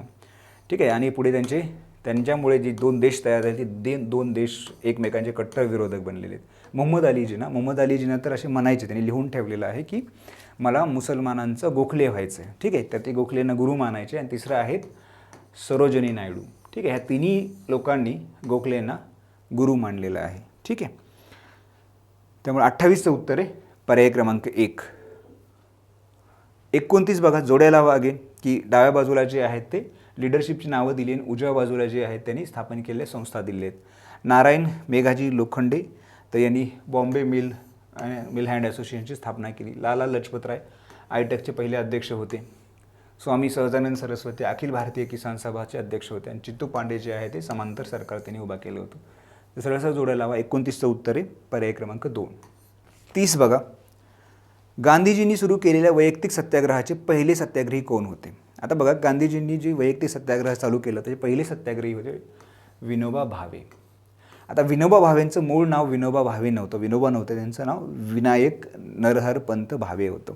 पण गांधीजींनीच त्यांना हे विनोबा नाव दिलेलं आहे. ठीक आहे, विनोबा नाव त्यांचं नाव मूळ नाव नव्हतं. मूळ नाव जे होतं ते विनायक नरहर पंत भावे होतं, पण विनोबा हे नाव गांधीजींनी दिलेलं आहे. आता विनोबा भावे आपल्याला कुठल्या गोष्टी, आता विनोबा भावे हे मराठी, इंग्रजी, लॅटिन, अरबी आणि संस्कृत भाषेवर त्यांचं प्रभुत्व होतं. ठीक आहे, म्हणजे मराठीवर होतं, लॅटिनवर होतं, इंग्रजीवर होतं, अरबीवर होतं आणि संस्कृतवर होतं. विनोबा भावे आणखी आपल्याला कशासाठी महत्त्वाचे आहेत, तर त्यांनी झेंडा सत्याग्रहामध्ये, ठीक आहे, 1923 साली जो झेंडा सत्याग्रह झाला होता, जो नागपूरला झाला होता, ज्याचं नेतृत्व वल्लभभाई पटेलांकडे होतं, त्याच्यामध्ये त्यांना पहिल्यांदा अटक झाली. त्यांच्या आयुष्यातली जी पहिली अटक आहे ती झेंडा सत्याग्रह इथं झालं होतं. आणि जी वायकोम चळवळ आहे, ठीक आहे, मंदिर प्रवेशाची, तिथंही ते सहभागी होते. वायकोम चळवळीमध्येही ती सहभागी होते. गीताही त्यांनी लिहिलेलं होतं. आणि गांधीजीची जी नई तालीम होतं शिक्षणाबद्दल, तर त्या नई तालीमला अंतिम रूप जे आहे ते अंतिम रूप कोणी दिलेलं आहे? विनोबा भावेंनी दिलेलं आहे. तर ते आणखी एका गोष्टीसाठी म्हणजे सर्वोदय योजना किंवा सर्वोदय संकल्पना, याच्याही बाबतीमध्ये आपल्याला ते माहीत असायला पाहिजे. त्यांची सर्वोदयाची जी संकल्पना होती ती अहिंसा, समानता आणि विकेंद्रित उत्पादन आधार किंवा विकेंद्रीकरणाच्या आधारावर उत्पादन पद्धती, याच्यावर त्यांचा भर होता. आणि भूदान, ठीक आहे, भूदान आणि ग्रामदान या चळवळीसंबंधीही आपल्याला विनोबा भावे माहिती असायला पाहिजे, भूदान आणि ग्रामदान. तर 30चं उत्तर आहे पर्याय क्रमांक 1. आता 31मध्ये बघा, 31 बघा, पुढीलपैकी अयोग्य पर्यायाची निवड करा. आता याच्यामध्ये काय दिले की डाव्या बाजूला त्यांनी दिलेलं आहे की जुनी नावं दिली, तर त्यांची आता नाव जी चेंज झाली ती नावं उजव्या बाजूला दिली आहेत. फेसबुकचं नवीन नाव काय आहे तर मेटा, करेक्ट आहे. अफगाणिस्तानचं जे तालिबानने अफगाणिस्तानचा पाडाव केल्यानंतर त्याचं नाव त्यांनी चेंज केलं, ते नाव काय आहे? इस्लामिक एमिरेट्स ऑफ अफगाणिस्तान, तर हेही करेक्ट आहे. आता माउंट हेरिएट हा आता कुठं आहे? हा अंदमान निकोबारमध्ये आहे. त्याचं नाव सरकारने चेंज केले, माउंट हेरिएटचं आता माउंट मणिपूर झालेलं आहे. जिम कॉर्बेट राष्ट्रीय उद्यान, ठीक आहे, हे जिम कॉर्बेट जे आहे त्याचंही नाव चेंज करून रामगंगा राष्ट्रीय उद्यान असं करण्यात आलेलं आहे. करंटमधले आता इथून पुढचे क्वेश्चन्स आहेत, 31 पासून 45 ते करंट अफेअर्स आहेत, हेही करेक्ट आहे. राजीव गांधी खेलरत्न पुरस्कार जो आहे तो मेजर ध्यानचंद खेलरत्न पुरस्कार नाव देण्यात आलं. ही सगळी करेक्ट आहेत. आपल्याला त्यांनी विचारले की अयोग्य काय आहे, तर यापैकी नाही. त्यामुळे 31चं उत्तर आहे पर्याय क्रमांक 4. क्वेश्चन नंबर 32 बघा, बेटी बचाव बेटी पढाओ अभियान बाबत योग्य विधानांची निवड करा. या अभियानाचे नाव बदलाव करण्यात आलेलं आहे, ते करेक्ट आहे की या अभियानाचं जे नाव आहे आता ते चेंज करण्यात आलेलं आहे, ते बदलाव आहे. या योजनेची सुरुवात जानेवारी 2015मध्ये करण्यात आली, हेही करेक्ट आहे. 2015मध्ये याची सुरुवात झालेली.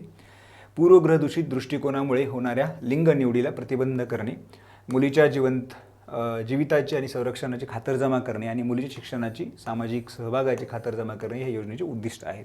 हे चारही उद्दिष्ट आहेत की लिंग निवडीला प्रतिबंध करणं, मुलीची जीविताची आणि संरक्षणाची खातरजमा करणं, शिक्षणाची आणि सामाजिक सहभागाची खातरजमा करणं, ही त्याची उद्दिष्ट आहेत. हे महत्त्वाचे आहेत, हे लक्षात ठेवायला पाहिजे. आणि सगळ्यात इंटरेस्टिंग गोष्ट आहे की या योजना महिला बालविकास मंत्रालय, आरोग्य कुटुंब कल्याण मंत्रालय, मानव संसाधन विकास मंत्रालय या 3 मंत्रालयाच्या सहभागातून राबवली जाते, हेही करेक्ट आहे. ही चारी जे विधानं आहेत ही करेक्ट आहे. त्यामुळेच बघा की आपल्याला जे 2011च्या जनगणनेने जे चाइल्ड मोर्टॅलिटी रेट हाय असलेले किंवा जिथं 0 ते 6 वयोगटातील लिंग गुणोत्तर कमी असलेले जे जिल्हे होते त्याच्यामध्ये आपल्याला बरीच इम्प्रूव्हमेंट आता रिसेंटली आकडेवारीमध्ये झालेलं आहे.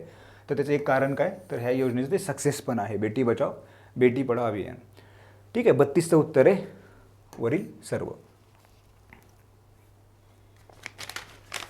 आता 33 बघा, योग्य जोड्या लावा. आता ह्याच्यामध्ये काय केलं बघा की डाव्या बाजूला जे शहरांची नावं आहेत आणि उजव्या बाजूला सरळ ते बातम्यात किंवा न्यूजमध्ये काय होतं. आता पहिलं आहे सांची. तर सांची काय आहे तर बुद्धिस्ट थीम पार्क तिथं उभा करण्यात येत आहे. लेह काय आहे तर लेहमध्ये जगातील सर्वात मोठा खादी राष्ट्रीय ध्वज फडकविण्यात आलेला होता. ठीक आहे, म्हणजे आता जो 15 ऑगस्ट झाला ते 15 ऑगस्टला. भुवनेश्वर, तर हे भुवनेश्वर काय आहे तर भुवनेश्वर हे पहिलं शहर आहे कोविड-19 विरोधात 100% लसीकरण करणारं. आणि इंदोर जे आहे ते भारतातलं पहिलं वॉटर प्लस शहर म्हणून त्याला जाहीर करण्यात आले. आणि स्वच्छता सर्वेक्षणमध्येही इंदोर जे आहे ते भारतामध्ये 1 नंबरला सिटी आहे. 33चं उत्तर येतं पर्याय क्रमांक 1. 34 बघा, पुढीलपैकी कोणत्या राज्याने 5 वर्षासाठी सौर ऊर्जा धोरण 2021ची घोषणा केलेली आहे? तर कोणी केलेली आहे? ती गुजरातने केलेली आहे, महाराष्ट्र नाही. ठीक आहे. तर पहिलं जे राज्य आहे की 5 वर्षासाठी 2021मध्ये जी सौर ऊर्जा धोरण आहे ते गुजरातने जाहीर केलेलं आहे. Question number 35. आता क्वेश्चन नंबर 35मध्ये बघा की डाव्या बाजूला जे आहे ते लसीची नावं आहेत आणि ती उजव्या बाजूला जे आहे ते कुठल्या कंपनीनी ते बनवलं आहे किंवा कुठल्या देशाची ती लस आहे याच्या संबंधी जोड्या लावायच्या. तर आपल्याला माहिती आहे की कोविशिल्ड जी आहे ती कोण बनवतं? तर सिरमच बनवतं आहे. कोवॅक्सिन जी आहे ती भारत बायोटेक आहे. स्पुटनिक जी आहे ती रशिया आहे आणि फायझर जी आहे ती फायझर कंपनी बनवत आहे. ठीक आहे. तर त्यामुळे याचं उत्तर काय यायला पाहिजे? 1, 2, 3, 4. तर कुठे येतं? पर्याय क्रमांक 2मध्ये. 35चं उत्तर आहे पर्याय क्रमांक 2. 36 बघा. पुढील दिलेल्या विधानांमधून योग्य विधानाची निवड करा. दरवर्षी एप्रिल महिन्याचा शेवटचा आठवडा जागतिक लसीकरणाचा आठवडा म्हणून साजरा केला जातो. करेक्ट आहे. ओमिक्रॉन या कोरोना व्हेरियंटला जागतिक आरोग्य संघटनेने व्हेरियंट ऑफ कन्सर्नमध्ये वर्गीकृत केलेले आहे. आता बघा मागच्या टेस्टलाच मी कोरोनावर जोड्या लावायचा क्वेश्चन आपण डिझाईन केलं होतं आणि त्याच्यामध्ये मी सांगितलं होतं की WHO वर्ल्ड हेल्थ ऑर्गनायझेशन जे आहे ते सगळ्या व्हायरसेसला कोरोनासंबंधी जे आहे ते 2 याच्यामध्ये डिवाईड करतं. एक आहे व्हेरियंट ऑफ कन्सर्न आणि व्हेरियंट ऑफ इंटरेस्ट. आता व्हेरियंट ऑफ कन्सर्न जे आहे त्याच्यात आतापर्यंत 5 व्हेरियंटला जे आहे त्यांनी स्थान दिलेलं आहे. बाकी जे व्हेरियंट आहेत ते व्हेरियंट ऑफ इंटरेस्टमध्ये आहेत. तर ते 5 कोणते कोणते आहेत? आता अल्फा आहे, बीटा आहे, गामा आहे, डेल्टा आहे आणि आता 5वं जे आहे तो ओमिक्रॉन आहे. असे 5 जे आहेत ते त्याच्यामध्ये आहेत. त्यामुळे दोन्ही विधानं करेक्ट आहेत. 36चं उत्तर आहे पर्याय क्रमांक 3. 37 बघा. म्यानमार देशाशी पुढीलपैकी कोणत्या राज्याची सर्वाधिक लांबीची सीमा आहे? तर म्यानमारशी सर्वाधिक लांबीची सीमा कुठल्या राज्याची? तर तो आहे अरुणाचल प्रदेश. अरुणाचल प्रदेशची सर्वात जास्त सीमा जी आहे ती म्यानमारशी कुठल्या राज्याची? तर अरुणाचल प्रदेशची.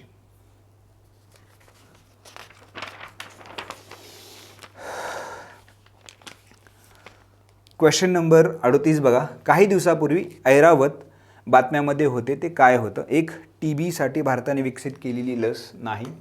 हत्तीची संख्या कमी होत असल्याने हत्ती व संरक्षण कार्यक्रम नाही. DRDOनं विकसित केलेलं कोरोनावरील लस हेही नाही. तर ॲक्च्युली ऐरावत काय आहे? तर भारताचं पहिलं AI specific cloud computing infrastructure आहे. म्हणजे आर्टिफिशियल इंटेलिजन्स संदर्भातली ती गोष्ट आहे. 39 बघा. टोकियो ऑलिम्पिकबाबत योग्य विधानांची निवड करा. पहिलं आहे भारताने या स्पर्धेत 1 स्वर्ण, 2 रौप्य, 4 कांस्य पदकासह 7 पदके मिळालेली. तर हे करेक्ट आहे की 1 भारताला स्वर्ण आहे नीरज चोप्राचं, 2 रौप्य आहे, 4 कांस्य पदकासह 7 मिळालेले आहेत. भालाफेकीमध्ये नीरज चोप्रानं सुवर्णपदक मिळवलेलं आहे. हेही करेक्ट आहे. टोकियो ऑलिम्पिक स्पर्धेत त्याची भालाफेकी सर्वोत्तम कामगिरी 87.51 मीटर आहे. हे पण करेक्ट आहे. ठीक आहे. हे तिन्ही जी विधानं आहेत ते करेक्ट आहेत. 39चं उत्तर आहे पर्याय क्रमांक 4. 40 बघा. पुढीलपैकी कोणत्या भारतीयांना नोबेल पारितोषिकाने सन्मानित करण्यात आलेलं नाही? कुणाला नोबेल प्राईज नाही मिळाला? तर महात्मा गांधींना मिळालं नाही. बाकी तिघांनाही जे आहे ते मिळालेलं आहे. तर याचं उत्तर आहे पर्याय क्रमांक 3. 41 बघा. पुढील दिलेली विधाने अभ्यासा व योग्य विधानांची निवड करा. 1 जुलै 2022 पासून एकल वापरातील प्लास्टिक वस्तूची निर्मिती, विक्री व वापर यावर बंदी घालण्याचा निर्णय घेण्यात आलेला आहे. तर हे करेक्ट आहे की हा रिसेंटलीच निर्णय घेण्यात आलेला आहे की जे एकल वापर आहे, ठीक आहे, सिंगल यूज प्लास्टिक जे आहे त्याच्या निर्मिती आणि विक्री आणि वापरावर बंदी घालण्यात येणार आहे 1 जुलै 2000 पुढच्या वर्षापासून. सध्या देशात 50 मायक्रॉनपेक्षा कमी जाडीच्या पिशव्यांवर बंदी आहे. हेही करेक्ट आहे. हे दोन्ही विधानं करेक्ट आहेत. याचं उत्तर आहे पर्याय क्रमांक 3. 42 बघा. IPL 2021 बाबत अयोग्य पर्यायाची निवड करा. पहिलं, चेन्नई सुपर किंग्सने अंतिम सामन्यात कोलकाता नाईट रायडर्स 27 धावांनी पराभव करून विजयपद पटकावले. करेक्ट आहे. चेन्नईच्या ऋतुराज गायकवाड याला सर्वाधिक धावा म्हणून ऑरेंज कॅप धावा करणारा खेळाडू ठरला. हेही करेक्ट आहे. बेंगलोरचा हर्षल पटेल या स्पर्धेत सर्वाधिक बळी, ठीक आहे, हर्षल पटेल कुठला? बेंगलोरचा आहे होता. हर्षल पटेल पर्पल कॅप घेतले तर हेही करेक्ट आहे. म्हणजे तिन्ही जी विधानं आहेत ती करेक्ट आहेत. याचं उत्तर आहे पर्याय क्रमांक 4. क्वेश्चन नंबर 43 बघा. तर 43 क्वेश्चनमध्ये काय दिलं आहे की डाव्या बाजूला जे आहे ते पुस्तकाची नावं दिलीत आणि उजव्या बाजूला लेखक दिले आहेत आणि त्याच्यात जोड्या लावत आपल्याला विचारलेलं आहे. आता पहिलं जे आहे तर लॉंग गेम. आता हा लॉंग गेम जे आहे ते चायना संबंधी लिहिलेलं आहे. विजय गोखले हे भारताचे माजी परराष्ट्र सचिवही राहिलेले आहेत आता. आणि विजय गोखले जे आहेत ते त्यांचा चायनाच्या याच्यावर खूप चांगला अभ्यास आहे. ठीक आहे की चायनाच्या बाबतीमध्ये ते खूप मोठे अभ्यासक आहेत असं म्हणलं जातं विजय गोखले. तर त्यांचं पुस्तक आहे द लॉंग गेम, विशेषतः ते चायनाच्या संदर्भातच आहे. सेकंड जे आहे होम इन द वर्ल्ड. ठीक आहे, तर होम इन द वर्ल्ड हे कोणी लिहिलेलं आहे तर ते अमर्त्य सेन यांनी लिहिलेलं आहे.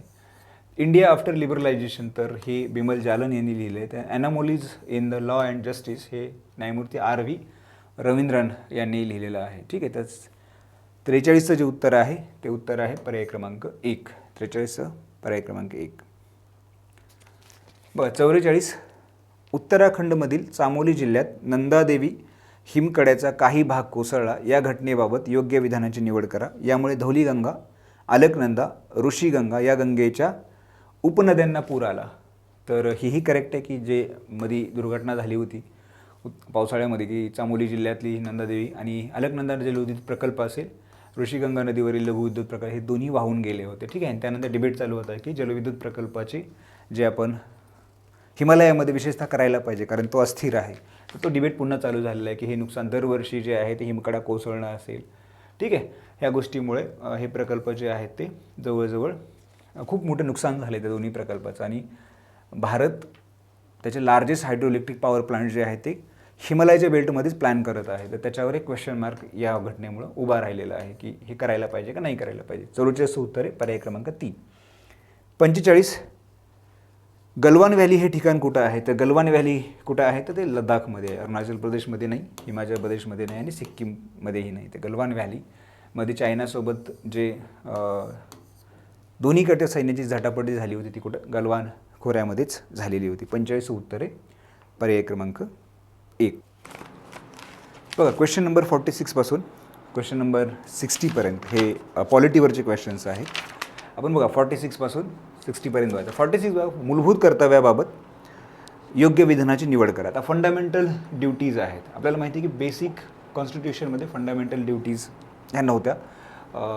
एमर्जन्सीमध्ये 1976 साली स्वर्णसिंग कमिटी आली आणि त्या स्वर्णसिंग कमिटीने ज्या रिकमेंड केल्या त्या रिकमेंडेशननुसार 42व्या घटना दुरुस्तीने, ठीक आहे, 42वी जी घटना दुरुस्ती झाली 76 साली त्यांनी 10 फंडामेंटल ड्युटीज ॲड केलेल्या आहेत. आणि त्यानंतर 86व्या घटना दुरुस्तीने जी 2002 साली झाली त्यात एक ॲड केली. म्हणजे टोटल आता जी फंडामेंटल ड्युटीज आहेत किंवा आपण त्याला मूलभूत कर्तव्य म्हणतो ती आता 11 आहे. तर पहिलं स्टेटमेंट जे आहे करेक्ट आहे का तर करेक्ट आहे. सेकंड स्टेटमेंट आहे की मूलभूत कर्तव्यासंबंधी संविधानामध्ये कलम 51A, तर 51A बरोबर आहे. आणि घटनेच्या कुठल्या भागामध्ये जर आहे आता आपण 4A मध्ये ते मेन्शन केलेले आहेत फंडामेंटल ड्युटीज. हे दोन्ही विधानं जी आहेत दोन्ही विधानं करेक्ट आहेत.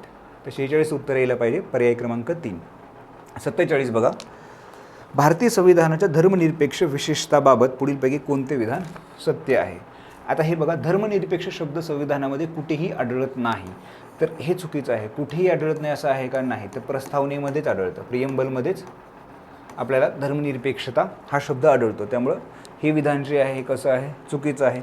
भारतीय संविधान कोणत्याही धर्माला प्रमुख धर्म म्हणून स्वीकारत नाही, हेही करेक्ट आहे की भारतीय संविधान कोणत्याही धर्माला प्रमुख धर्म म्हणून मानत नाही. ठीक आहे, त्यामुळे हे करेक्ट आहे. थर्ड बघा, कोणत्याही व्यक्तीला प्रसारासाठी कर देण्याबाबत बंधनकारक करत नाही. तर कुठलाही धार्मिक कर सक्तीचा धार्मिक कर देण्याबाबत संविधान त्याला बंधनकारक करत नाही, हेही करेक्ट आहे. फक्त 47मध्ये काय आहे की ए स्टेटमेंट जे आहे ते चुकीचं आहे. बी आणि सी करेक्ट आहे. 47चं उत्तर आहे पर्याय क्रमांक 3. क्वेश्चन नंबर 48 बघा, योग्य पर्यायाची निवड करा. आता बघा लेफ्ट साईडला काय दिलेलं आहे तर बेसिक फंडामेंटल राईट्स दिलेले आहेत. जे राईट्स दिले कुठले राईट्स दिलेत की अनुच्छेद 14 ते 18, अनुच्छेद 19 ते 22, अनुच्छेद 23 ते 24 आहेत आणि ते कशाशी संबंधी आहेत. आता मूळ घटनेमध्ये जर आपण बघितलं की मूळ घटना जेव्हा लिहिली गेली तेव्हा घटनेमध्ये टोटल 7 मूलभूत अधिकार होते, 7 फंडामेंटल राईट्स होते. आता सध्या किती आहेत, सध्या 6 आहेत. ठीक आहे, त्यातले हे 3 त्यांनी विचारलेले आहेत. जो एक आहे तो काढण्यात आलेला आहे. ठीक आहे, 44व्या घटना दुरुस्तीने जो संपत्तीचा अधिकार होता, जो पहिला फंडामेंटल राईट्स होता अंडर आर्टिकल 19F आणि 31, याच्या अंडर जो फंडामेंटल होता संपत्तीचा अधिकार, तो आता काय करण्यात आलेला आहे लीगल राईट किंवा त्याला कॉन्स्टिट्युशनल राईट आपण म्हणतो की तो संविधानाच्या कलम 300 मध्ये तो करण्यात आलेला आहे. त्यामुळं हे 6 जे ते पहिलं विचारलं की अनुच्छेद 14 ते 18 हे समानतेचा अधिकार आहे, राईट टू इक्वॅलिटी आहे, करेक्ट आहे. 19 पासून 22 पर्यंत स्वातंत्र्याचा अधिकार आहे, तर हेही करेक्ट आहे. 23 ते 24 जे आहे ते शोषणाविरोधातील अधिकार आहे, हेही करेक्ट आहे. म्हणजे तिन्ही विधानं जी आहेत ती 48ची करेक्ट आहेत. म्हणजे काय यायला पाहिजे, ए, बी आणि सी यायला पाहिजे. 49 बघा, पुढील दिलेल्या विधानांपैकी योग्य विधानांची निवड करा. पहिलं, सिंपल मेजॉरिटी म्हणजे 50% पर्यंत उपस्थिती व मतदान केलेले सदस्य होईल. आता इथं बघा की सिंपल मेजॉरिटी जी आहे की 50% पर्यंत उपस्थित, तर 50% पर्यंत उपस्थित आणि मतदान केलेले सदस्य नाही. उपस्थिती ही 50% पेक्षा जास्तच असायला पाहिजे. त्यामुळे पहिलं विधान जे आहे ते कसं आहे, चुकीचं आहे. विशेष बहुमत म्हणजे स्पेशल मेजॉरिटी म्हणजे उपस्थित व मतदान केलेली सदस्याची 2/3 संख्या, तर हेही करेक्ट आहे. सेकंड विधान जे आहे ते करेक्ट आहे. थर्ड बघा की पूर्ण बहुमत, ज्याला आपण ॲब्सोल्यूट मेजॉरिटी म्हणतो. ॲब्सोल्यूट मेजॉरिटी म्हणजे काय, सदनाच्या एकूण सदस्य संख्येच्या 50% पेक्षा अधिक सदस्य संख्या जर असेल तर त्याला आपण काय म्हणतो, ॲब्सोल्यूट मेजॉरिटी म्हणतो. तर ही करेक्ट आहे. म्हणजे बी आणि सी हे विधान करेक्ट आहे. पहिलं विधान जे आहे ते रॉंग आहे. 50% पर्यंत नाही तर 50% पेक्षा जास्त असायला हवी. 49 उत्तर आहे पर्याय क्रमांक 3. क्वेश्चन नंबर 50 बघा, एकात्म शासन, त्याला आपण युनिटरी गव्हर्नमेंट म्हणतो, वैशिष्ट्याबाबत योग्य विधानाची निवड करा. पहिलं आहे की लिखित संविधान असू शकते. तर युनिटरी गव्हर्नमेंटचं लिखितही संविधान असू शकतं किंवा नसूही शकतं. याचं उदाहरण काय, तर ब्रिटन आहे. ठीक आहे, ब्रिटनची घटना जी आहे ही लिखित स्वरूपाची नाही. ठीक आहे, तर असूही शकतं आणि त्याचं नेचर कसं आहे ते युनिटरी आहे. ब्रिटन हे काय फेडरल नाही आहे, त्यामुळे लिखितही असू शकते आणि नसूही शकते. त्यानंतर अधिकाराचे विभाजन नसते, त्यामुळे हेही करेक्ट आहे की अधिकाराचं युनिटरी असल्यामुळे अधिकाराचं विभाजन होण्याचा काही प्रश्नच येत नाही. संविधानाची सर्वोच्चता असते. संविधानाची सर्वोच्चता असेलच असं नाही. आताच मी ब्रिटनचं उदाहरण दिलं की ब्रिटनमध्ये संविधान सर्वोच्च नाही आहे, तर तिथं पार्लमेंट आहे म्हणजे संसद सर्वोच्च आहे. त्यामुळे हे जे विधान आहे ते हे रॉंग आहे. पहिले 2 विधानं जे आहेत ती 2 विधानं करेक्ट आहेत. म्हणजे उत्तर काय यायला पाहिजे, 50 पर्याय क्रमांक 1 ए आणि बी. 51 बघा, पुढील दिलेल्या विधानांमधून योग्य विधानांची निवड करा. संविधानामध्ये विधिविषयक विषयाची विभागणी 3 सूचीमध्ये करण्यात आलेली आहे. पहिलं विधान करेक्ट आहे की जे लेजिस्लेटिव्ह सब्जेक्ट्स आहेत ते 3 याच्यामध्ये डिवाइड करण्यात आले. 3 कुठले आहेत, एक आहे युनियन लिस्ट, दुसरं आहे स्टेट लिस्ट आणि कॉन्करंट लिस्ट. त्याला आपण संघसूची, राज्यसूची आणि समवर्ती सूची आपण म्हणतो. तर हे करेक्ट आहे. विषय सूची संविधानाच्या 8व्या परिशिष्टामध्ये नाही. 8व्या परिशिष्ट हे भाषेसंबंधी आहे. ठीक आहे, तर हे कुठल्या परिशिष्टामध्ये, तर 7th शेड्यूलमध्ये आहे. त्यामुळे सेकंड विधान जे आहे ते रॉंग आहे. 51चं उत्तर आहे पर्याय क्रमांक 1. फक्त 1 जे आहे ते करेक्ट आहे. 52 बघा, पुढील दिलेल्या विधानांमधून योग्य विधानांची निवड करा. फर्स्ट, प्रत्येक नागरिक ज्याची वयाची 18 वर्ष पूर्ण केली आहेत त्यांना धर्म, जाती, लिंग, साक्षरता अथवा संपत्तीच्या आधारावर मतदान करण्यापासून रोखता येणार नाही. धर्म, जाती, लिंग, साक्षरता आणि संपत्तीचा अधिकार या आधारावर मतदान रोखता येणार नाही. हे करेक्ट आहे. सेकंड आहे, 61व्या संविधान संशोधन अधिनियम 1989 द्वारा मतदाराची वयोमर्यादा जी आहे ती 21 वर्षापासून कमी करून 18 वर्ष करण्यात आलेली आहे. हेही करेक्ट आहे. ठीक आहे की 61व्या संविधान संशोधन अधिनियमद्वारे मतदाराची जी वयोमर्यादा आहे ती 21 वरून 18 करण्यात आली. हेही करेक्ट आहे. इंटरेस्टिंग गोष्ट म्हणजे काय की हे जे 21 वय होतं, ठीक आहे, आपण जो 1928चा नेहरू अहवाल बघतो, ठीक आहे, त्या नेहरू अहवालामध्येही त्यांनी प्रौढ मताधिकार असावा असा जो शिफारस केली होती आणि त्यांनी तिथेही सांगितलं होतं की जो मतदार असेल त्या मतदाराचं वय 21 वर्ष असायला पाहिजे. ठीक आहे, तर तेच आपल्याला घटनेमध्ये रिफ्लेक्ट झालेलं दिसतं. पण त्याला 61व्या घटना दुरुस्तीनंतर त्याला चेंजेस घेऊन आलेले आहेत आणि ते चेंजेस 21 पासून 18 करण्यात आले. ते दोन्ही विधानं जे आहेत करेक्ट आहे. याचं उत्तर येतं 52 पर्याय क्रमांक 3. 53 बघा, पुढीलपैकी कोणते अधिकार लोकसभेकडे नाहीत परंतु राज्यसभेकडे आहेत. म्हणजे एक्सक्लुझिव्ह पॉवर हे राज्यसभेकडे आहे. हे आपल्याला फक्त याच्यातून शोधायचे कुठल्या पॉवर्स जे आहेत ते एक्सक्लुझिव्ह राज्यसभेकडे आहेत. पहिलं आहे अनुच्छेद 249 म्हणजे आर्टिकल 249 अंतर्गत राज्यसभा उपस्थित व मतदान करणाऱ्यापैकी 2/3 सदस्याच्या बहुमताने राज्यसूचीतील कोणत्याही विषयाला राष्ट्रीय महत्त्वाचा विषय म्हणून घोषित करू शकते. हे करेक्ट आहे की अंडर आर्टिकल 249 जे स्टेट लिस्ट आहे त्या स्टेट लिस्टमधल्या कुठल्याही विषयाला, ठीक आहे, राष्ट्रीय महत्त्वाचा विषय जाहीर करून, म्हणजे ते पण राज्यसभेमध्ये स्पेशल मेजॉरिटीने ते पास होणं आवश्यक आहे, तर ते राष्ट्रीय महत्त्वाचा विषय म्हणून घोषित करू शकतं ज्याच्यावर पार्लमेंट कायदा करू शकते. ठीक आहे, त्यामुळे हे पहिलं जे आहे ते पहिलं करेक्ट आहे. सेकंड, अनुच्छेद 312 अंतर्गत नवीन अखिल भारतीय सेवांची निर्मिती ही पण राज्यसभा करू शकते, हेही करेक्ट आहे की 312 अंडर.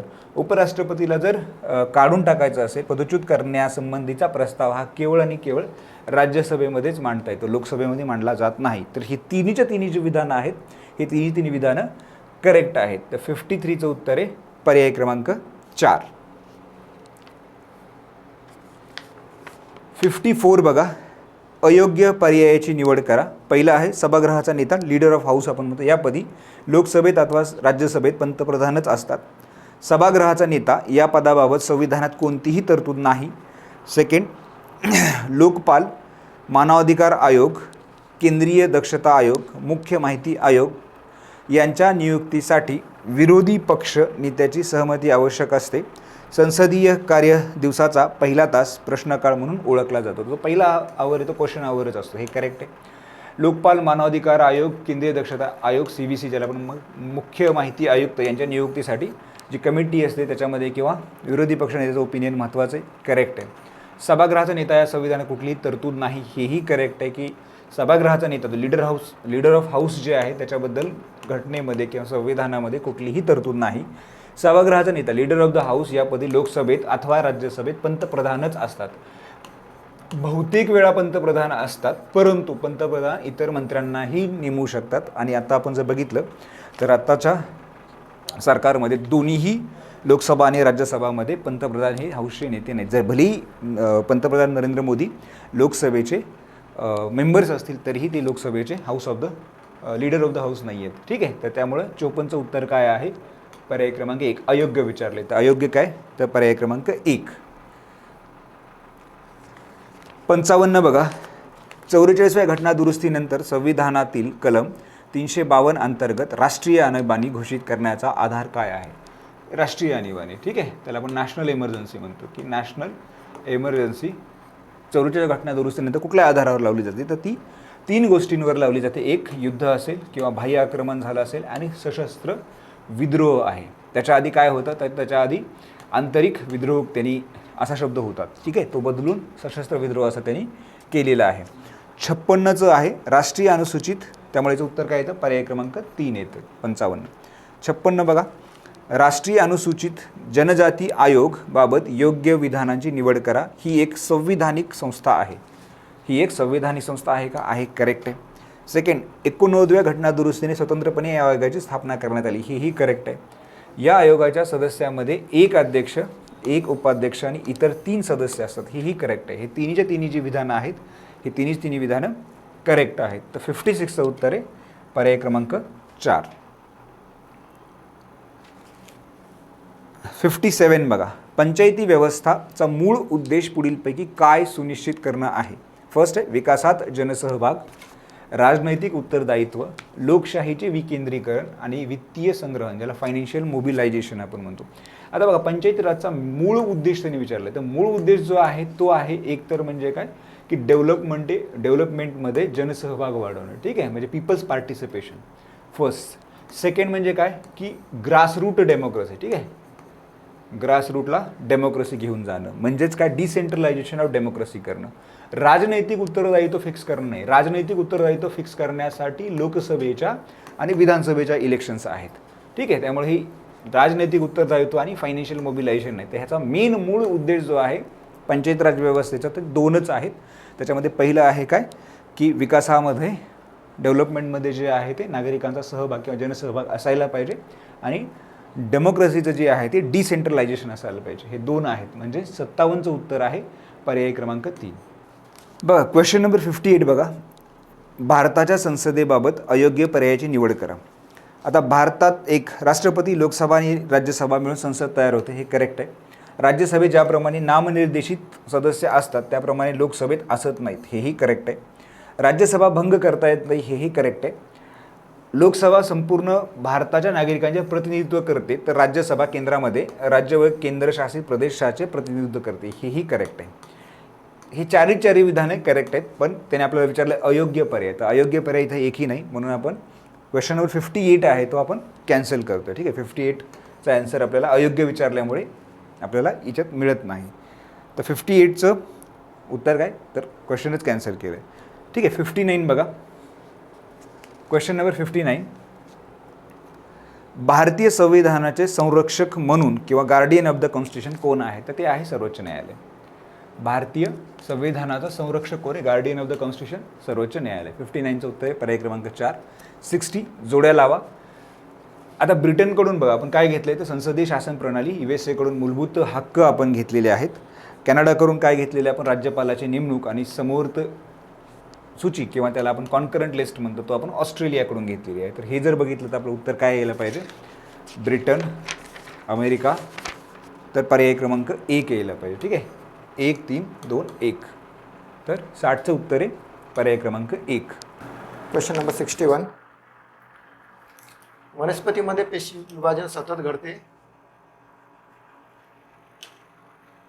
पण प्राण्यांमध्ये मात्र काही विशिष्ट वयापर्यंतच घडते.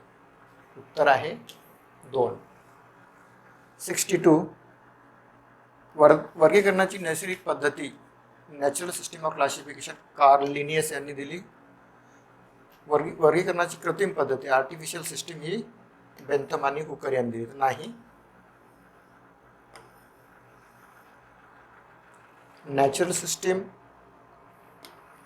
ही बेंथम आणि हुकर यांनी दिलेली आहे आणि आर्टिफिशियल सिस्टीम ही कार्ल लिनियस यांनी दिलेली आहे. योग्य विधान निवडायचं आहे. उत्तर आहे ए, दोन्ही अयोग्य. 63. धमन्यांना झडपा असतात. Arteries have walls. धमन्यांमध्ये रक्तवात कमी असतो व त्या शरीराच्या इतर भागाकडून अशुद्ध रक्ताचे वहन हृदयाच्या दिशेने करतात. तर नाही, आर्टरीज नाही तर इथं व्हेन्स असतात. शिरा म्हणतो आपण. इथेही व्हेन्ससाठीच ही दोन्ही स्टेटमेंट बरोबर आहेत. विचारले आपल्याला योग्य स्टेटमेंट. 4, दोन्ही चूक. 64. अयोग्य विधान निवडा. ज्या क्रियांवर आपले नियंत्रण नसते त्यांना अनैच्छिक क्रिया म्हणतात. बरोबर आहे. अनैच्छिक क्रिया नियंत्रित करणारी संस्था म्हणजे स्वायत्त किंवा ऑटोनॉमस नर्वस सिस्टम. बरोबर आहे. जन्मानंतर युवावस्थेकडे जाताना चेतापेशीची संख्या वाढत जाते. नाही, चेतापेशीची संख्या नेहमी सारखीच राहते. जन्मतावेळीची असते लहान बाळामध्ये, तीच युवावस्थेमध्ये सुद्धा असते. संख्या ही समान असते, त्यात काही बदल होत नाही. अयोग्य विधान विचारलेलं आहे. 3 आहे. हे बघू 4. मनुष्यातील मेंदूच्या वजनाचा व त्याच्या बुद्ध्यांकाचा संबंध असतोच असे नाही. बरोबर आहे. नॉर्मल मेंदूचं वजन जे असतं 1300 ते 1400 काहीतरी ग्रॅममध्ये, याच्यापेक्षा कितीतरी कमी वजन हे आईन्स्टाईन या शास्त्रज्ञाचं होतं त्यांच्या मेंदूच्या वजनाचं. मग आपण असं हे म्हणू शकतो. उत्तर सापडलेलं आहे 3. 4. सृष्टी कवक विषयी योग्य पर्याय निवडा. योग्य निवडायचा आहे. या सृष्टीतील सर्व सजीव बहुपेशीय आणि स्वयंपेशी आहेत. नाही, सर्व सजीव नाही तर बहुतेक सजीव मल्टीसेल्युलर आहेत आणि स्वयंपेशी नाही, परपोषी आहेत. परपोषी किंवा याला काय म्हणतो आपण हेटेरोट्रॉफिक. मशरूम हे पेशीभित्तिका रहित कवक आहे. नाही, सहित पेशीभित्तिका सहित कवक आहे, त्याला पेशीभित्तिका असतात. किण्व हे बहुपेशीय कवक किण्वन प्रक्रियेत वापरतात. बरोबर आहे, किण्वन प्रक्रियेत वापरतात, पण ते बहुपेशीय नाही, एकपेशीय आहे. आपल्याला विचारलेला आहे योग्य पर्याय. योग्य पर्याय नाही. उत्तर आहे 4. डास विरोधी यंत्रणेविषयी अयोग्य पर्याय निवडा. अयोग्य पर्याय निवडायचा आहे. डासांना दूर ठेवण्यासाठी सर्वोत्तम उपाय म्हणजे आपली त्वचा झाकून ठेवणारे कपडे घालणे. बरोबर आहे. डासांना आपल्यापर्यंत पोहोचण्यासाठीच्या मार्गात अडथळे उभे करणे, उदाहरणार्थ मच्छरदाणी. बरोबर आहे. डास दूर ठेवणारी क्रीम, औषधे औषधीयुक्त मशीन वापरणे, तसेच डास निर्मितीसाठी अनुकूल परिस्थिती निर्माण न होऊ देणे. बरोबर आहे. DEET NN डायइथिल 3 मिथिल बेन्झामाइड हे रसायन डास पळवणाऱ्या क्रीम मशीनमध्ये वापरतात. बरोबर आहे. लिंबू वर्गीय वनस्पती नीम पासून बनवलेले औषधे सुद्धा डास पळवण्यासाठी उत्कृष्ट नैसर्गिक साधने आहेत. हो, हेही आहेत. DEET हे रसायन डासांमधील सर्वनेंद्रिय रिसेप्टर सक्रिय करतो, ज्यामुळे डासांना उग्र वासाचा त्रास होतो व ते दूर निघून जातात. जर वास येत असेल, उग्र वास येत असेल तर ते श्रवणेंद्रिय नाही, ज्याला आपण घ्राणेंद्रिय म्हणतो. घ्राणेंद्रिय, ऑडिटरी नाही.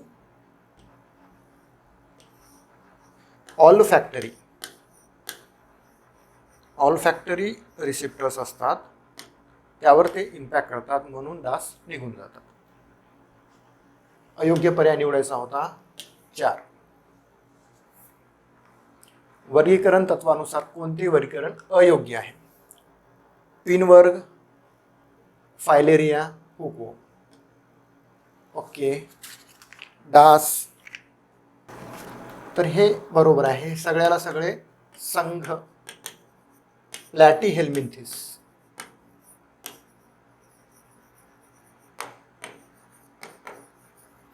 सगळे प्लॅटीहेल्मिंथिस संघाचे उदाहरणं आहेत. मॉस्किटो, खेकडा, मधमाशी हे सगळे आर्थ्रोपोडा.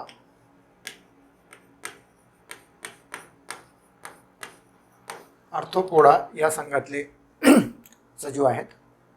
गोगलगाय, ऑक्टोपस, शंखशिंपले हे संघ मोलुस्का या संघातील आहेत. गांडूळ, नेरिस, विंचू. आता हे विंचू जे आहे ते आर्थ्रोपोडाचं उदाहरण आहे, आर्थ्रोपोडा संघाचं. आणि गांडूळ आणि नेरिस हे संघ ॲनेलिडा, ANNELIDA संघ ॲनेलिडाचं उदाहरण आहे. म्हणून अयोग्य वर्गीकरण 4. जीवनसत्व केच्या अधिक्यामुळे कोणता परिणाम होऊ शकतो? उत्तर आहे अनेमिया, कावीळ. रक्त गोठण्याचा संबंध आहे तो अधिक्यामुळे नाही तर कमतरतेमुळे होतो. हा ह्याचा काही संबंध नाही. 69 बघू. खालील पर्यायातून अयोग्य जोडी निवडा. सकारात्मक प्रकाशानुवर्तन, प्ररोह, शूट. प्रकाशानुवर्तन, फोटो म्हणजे प्रकाश. हे ट्रॉफिझम जे आहे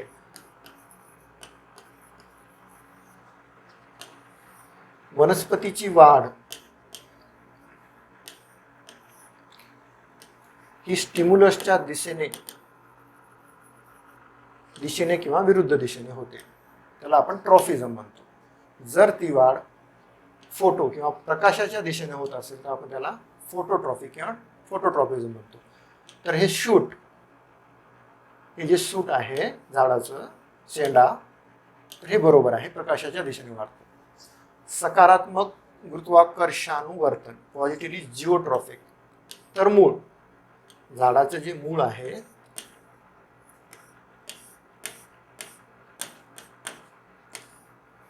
तर हे जिओट्रॉफिक, गुरुत्वाकर्षण शक्ती.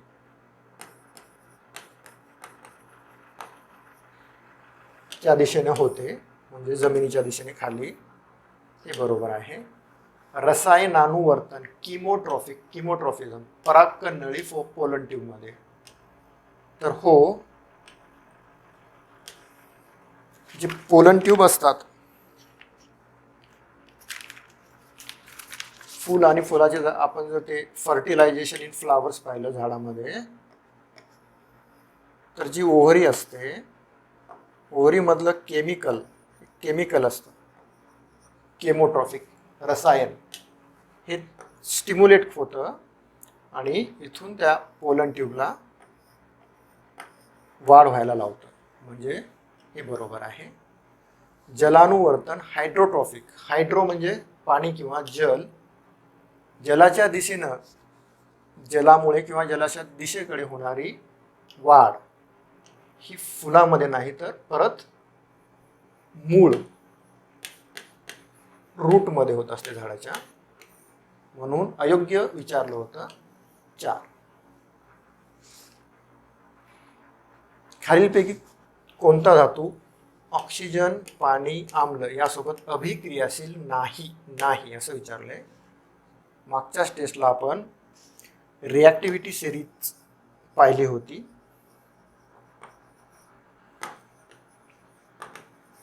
त्या रिॲक्टिव्हिटी सिरीजच्या बेसला जे एलिमेंट आहेत त्यात आपण पाहिलं होतं प्लॅटिनम,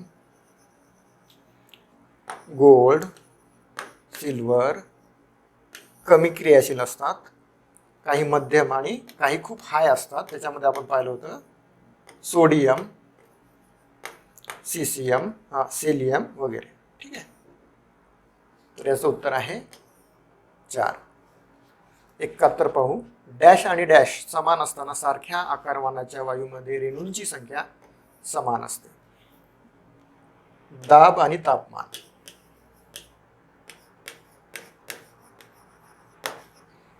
एक, दाब आणि तापमान समान असताना रेणूंची संख्या समान असते. याला ॲव्होगॅड्रोचा सिद्धांत म्हणतात. ॲव्होगॅड्रोचा सिद्धांत किंवा ॲव्होगॅड्रोज लॉ. त्यानंतर बघू, सिलिकॉन या मूलद्रव्याविषयी योग्य विधान निवडायचं आहे. सिलिकॉनचा अणुअंक 14 आहे, बरोबर आहे. सिलिकॉन हा धातू आहे, नाही. सिलिकॉन हा धातू सदस्य आहे, धातू पण नाही, अधातू पण नाही. तर हे धातू सदस्य आहे, म्हणजेच धातू आणि अधातू असे दोन्हीचे गुणधर्म दाखविणारा. सिलिकॉन या मूलद्रव्याविषयी योग्य विधान निवडा. परत ओके, तर सिलिकॉनचा अणुअंक 14 बरोबर आहे. हा धातू नाही, धातू सदस्य आहे. सिलिकॉनची व्हॅलेन्सी 4 आहे, बरोबर आहे. सिलिकॉनचे स्थान 3ऱ्या आवर्तामध्ये 14व्या गणात ग्रुप्स आणि पी खंडात होते, बरोबर आहे. आणि सिलिकॉन हा कार्बन ग्रुपचा मूलद्रव्य आहे, बरोबर आहे, त्याचे सदस्य. तर आपल्याला विचारलंय की योग्य विधान निवडायचं आहे. तर बी वगळून सर्व. 73. नैसर्गिक आम्ल आम्राई दर्शक कोणते आहेत? बीट, चेरी, द्राक्ष, रस, कांदा, टोमॅटो, हळदी सगळे नैसर्गिक आहेत. मिथिल ऑरेंज हे नैसर्गिक नाही, कृत्रिम आहे. तर आहे 4, मिथिल ऑरेंज सोडून, वगळून सगळे बाकीचे. विषाणू खालीलपैकी कोणाला संसर्ग बाधा इन्फेक्ट करू शकतात? तर बघ, बॅक्टेरियाला करू शकतात, फंगाय, ॲनिमल्स, प्लांट, हे कुणालाही इन्फेक्ट करू शकतात व्हायरस. उत्तर आहे 4. योग्य विधान निवडायचं आहे. 0 ऑर्डर 5. अयोग्य विधान निवडायचं आहे. 0 ऑर्डर अभिक्रियामध्ये म्हणजे अशी अभिक्रिया जी अभिक्रियाकारकावर अवलंबून नसते, प्रमाणावर म्हणता येईल. कॉन्सन्ट्रेशन ऑफ रिॲक्टंट वर अवलंबून नसते, बरोबर आहे.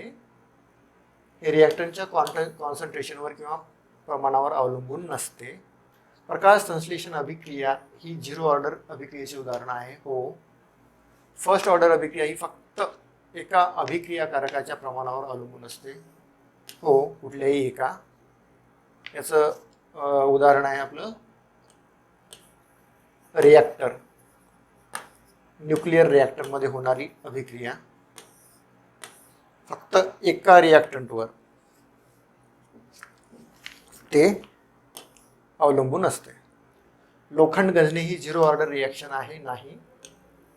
0 ऑर्डर नाही, फर्स्ट ऑर्डर किंवा त्यापेक्षा जास्त आहे. अयोग्य उदाहरण हे 4 असेल.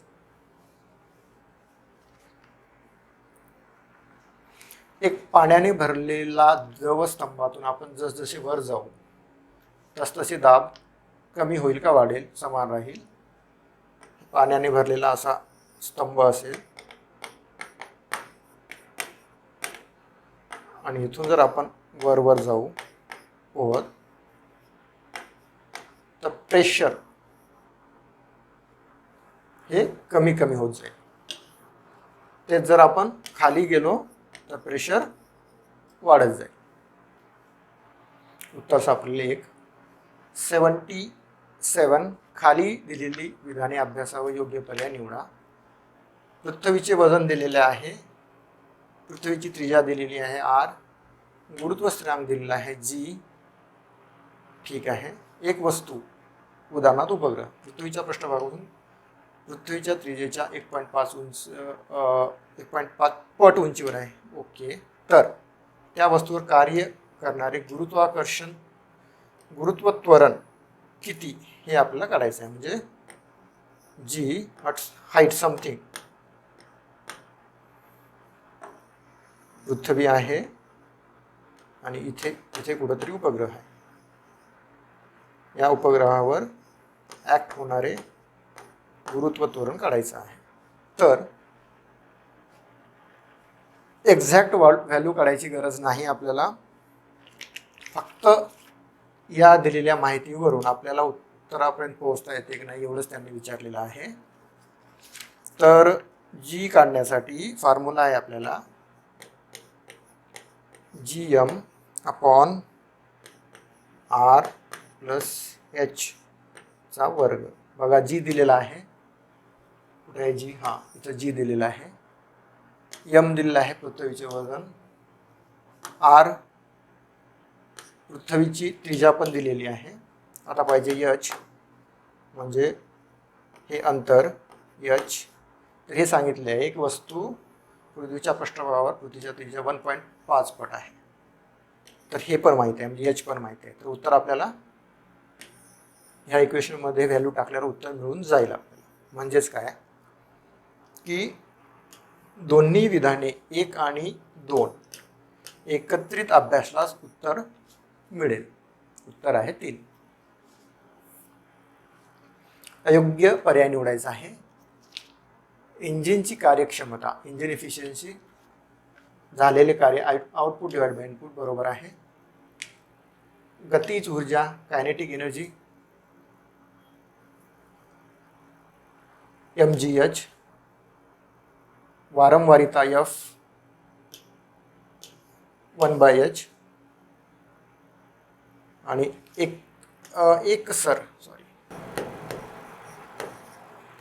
समांतर जोडणीनंतर परिणामी रोध. तर अयोग्य विधान जर विचारलं आपल्याला तर गतीज ऊर्जेचं सूत्र आहे हाफ mv² आणि इथं जर एकसर जोडलं तर R बरोबर येईल R1 plus R2 plus R3 plus something. तर उत्तर अयोग्य विचारलं होतं. यापैकी काहीही असेल दोन्ही. आणि हे फॉर्म्युले जे आहेत या फॉर्म्युल्यावर आयोगाने अगोदर प्रश्न विचारलेले आहेत. गणितीय प्रश्न गणितीय प्रश्न विचारलेले आहेत म्हणून तुम्हाला हे विचारले. आणि फक्त mgh असेल तर स्थितीज ऊर्जा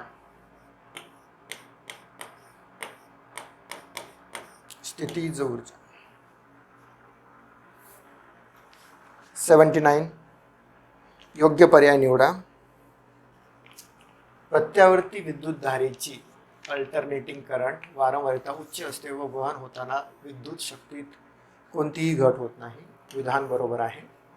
विद्युत निर्मिती स्थानकापासून दूरवर शहरात विद्युत पुरवठा करण्यासाठी प्रत्यावर्ती विद्युतधारेचा उपयोग करतात होतो बरोबर आहे. स्टेटमेंट दोन्ही बरोबर आहेत. आता बघू आपण कोणतं कशाचं कारण आहे. ए हे बीचं का बी हे एचं. तर ए हे बीचे योग्य स्पष्टीकरण आहे. म्हणजेच काय विद्युत निर्मिती स्थानकापासून दूर शहरात विद्युत पुरवठा करण्यासाठी प्रत्यावर्ती विद्युतधारेचा उपयोग होतो कारण प्रत्यावर्ती विद्युतधारेची वारंवारिता उच्च असते व वहन होताना विद्युत शक्तीत कोणतीही घट होत नाही. उत्तर आहे 3. 80 जर बर्फाची सापेक्ष घनता 0.92 आहे तर बर्फाची घनता किती?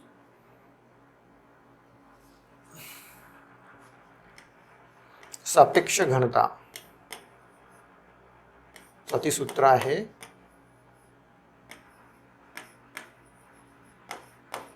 पदार्थाची घनता भागिले पाण्याची घनता. ठीक आहे, आपल्याला काढायचं आहे बर्फाची घनता म्हणजे पदार्थाची घनता. सापेक्ष घनता किती आहे? 0.92 दिलेला आहे आपल्याला. हे पाण्याची घनता आपल्याला माहीत आहे 1000 असते किलोग्रॅम पर मीटर क्यूब. ठीक आहे, पर. जर आता आपण हे सोडवलं पदार्थाची घनतेसाठी तर उत्तर येतं 0.92 इंटू 1000. उत्तर येतं 920 किलोग्रॅम पर मीटर क्यूब. उत्तर आहे 3. बघा, क्वेश्चन नंबर 81 पासून ते 100 पर्यंत जे आहे ते जॉग्राफी आणि एन्व्हायरमेंटचे क्वेश्चन्स आहेत. ठीक आहे, आता क्वेश्चन नंबर 81 बघा, पुढील दिलेल्या विधानांमधून योग्य विधानाची निवड करा. पहिलं विधान आहे बृहद हिमालय, ज्याला ग्रेटर हिमालय म्हणतो, आणि पीर पंजाल दरम्यान प्रसिद्ध काश्मीर व्हॅली आहे. तर हे करेक्ट आहे की पीर पंजालच्या जे रेंजेस आहेत आणि ग्रेटर हिमालय जे आहे त्याच्या दरम्यान जे आहे ती काय आहे? काश्मीर व्हॅली आहे. तर हे करेक्ट आहे. काश्मीर व्हॅली करेवासाठी प्रसिद्ध आहे. तर हेही करेक्ट आहे की करेवा जे आहे ते काश्मीर व्हॅलीमध्येच आहे. आता करेवाच सारखाच एक शब्द आहे आणखी जॉग्राफीमध्ये, कयाल. तर कयाल काय असतं? जे बॅकवॉटर आहे, पर्टिक्युलरली केरळमध्ये. ठीक आहे, वेमनाड वगैरे सरोवर जे आहेत ना त्या बॅकवॉटरला कयाल म्हणतो. कयाल आणि करेवर ह्या दोन टर्म्स जे आहेत ते आपल्याला माहिती असायला पाहिजे. काश्मीर हिमालय करेवा तयार करते, करेक्ट आहे. दल सरोवर असेल, उलर असेल, पेंगॉंग असेल, सोमुररी सरोवर असेल, ही सर्व काश्मीर हिमालयात म्हणजे काश्मीरमध्ये आढळतात. तर तिन्ही जे विधानं आहेत ते करेक्ट आहेत. 81चं उत्तर आहे पर्याय क्रमांक 3. 82 बघा, पुढील दिलेल्या विधानावरून विचार करा व योग्य विधानाची निवड करा. सह्याद्री पर्वत महाराष्ट्रात आहे तर निलगिरी पर्वत कर्नाटक व तामिळनाडूमध्ये आहे. तर करेक्ट आहे की सह्याद्री जे आहेत, जे पश्चिम घाट आहे त्याला महाराष्ट्रामध्ये आपण त्याला सह्याद्री म्हणतो. तर सह्याद्री हा महाराष्ट्रात आहे आणि निलगिरी जे आहे ते कर्नाटक आणि तामिळनाडूमध्ये आहे. तर हे करेक्ट आहे. अण्णामलई टेकड्या ज्या आहेत त्या केरळमध्ये आहेत. तर हेही करेक्ट आहे की अण्णामलई टेकड्या ज्या आहेत त्या केरळमध्ये आहेत.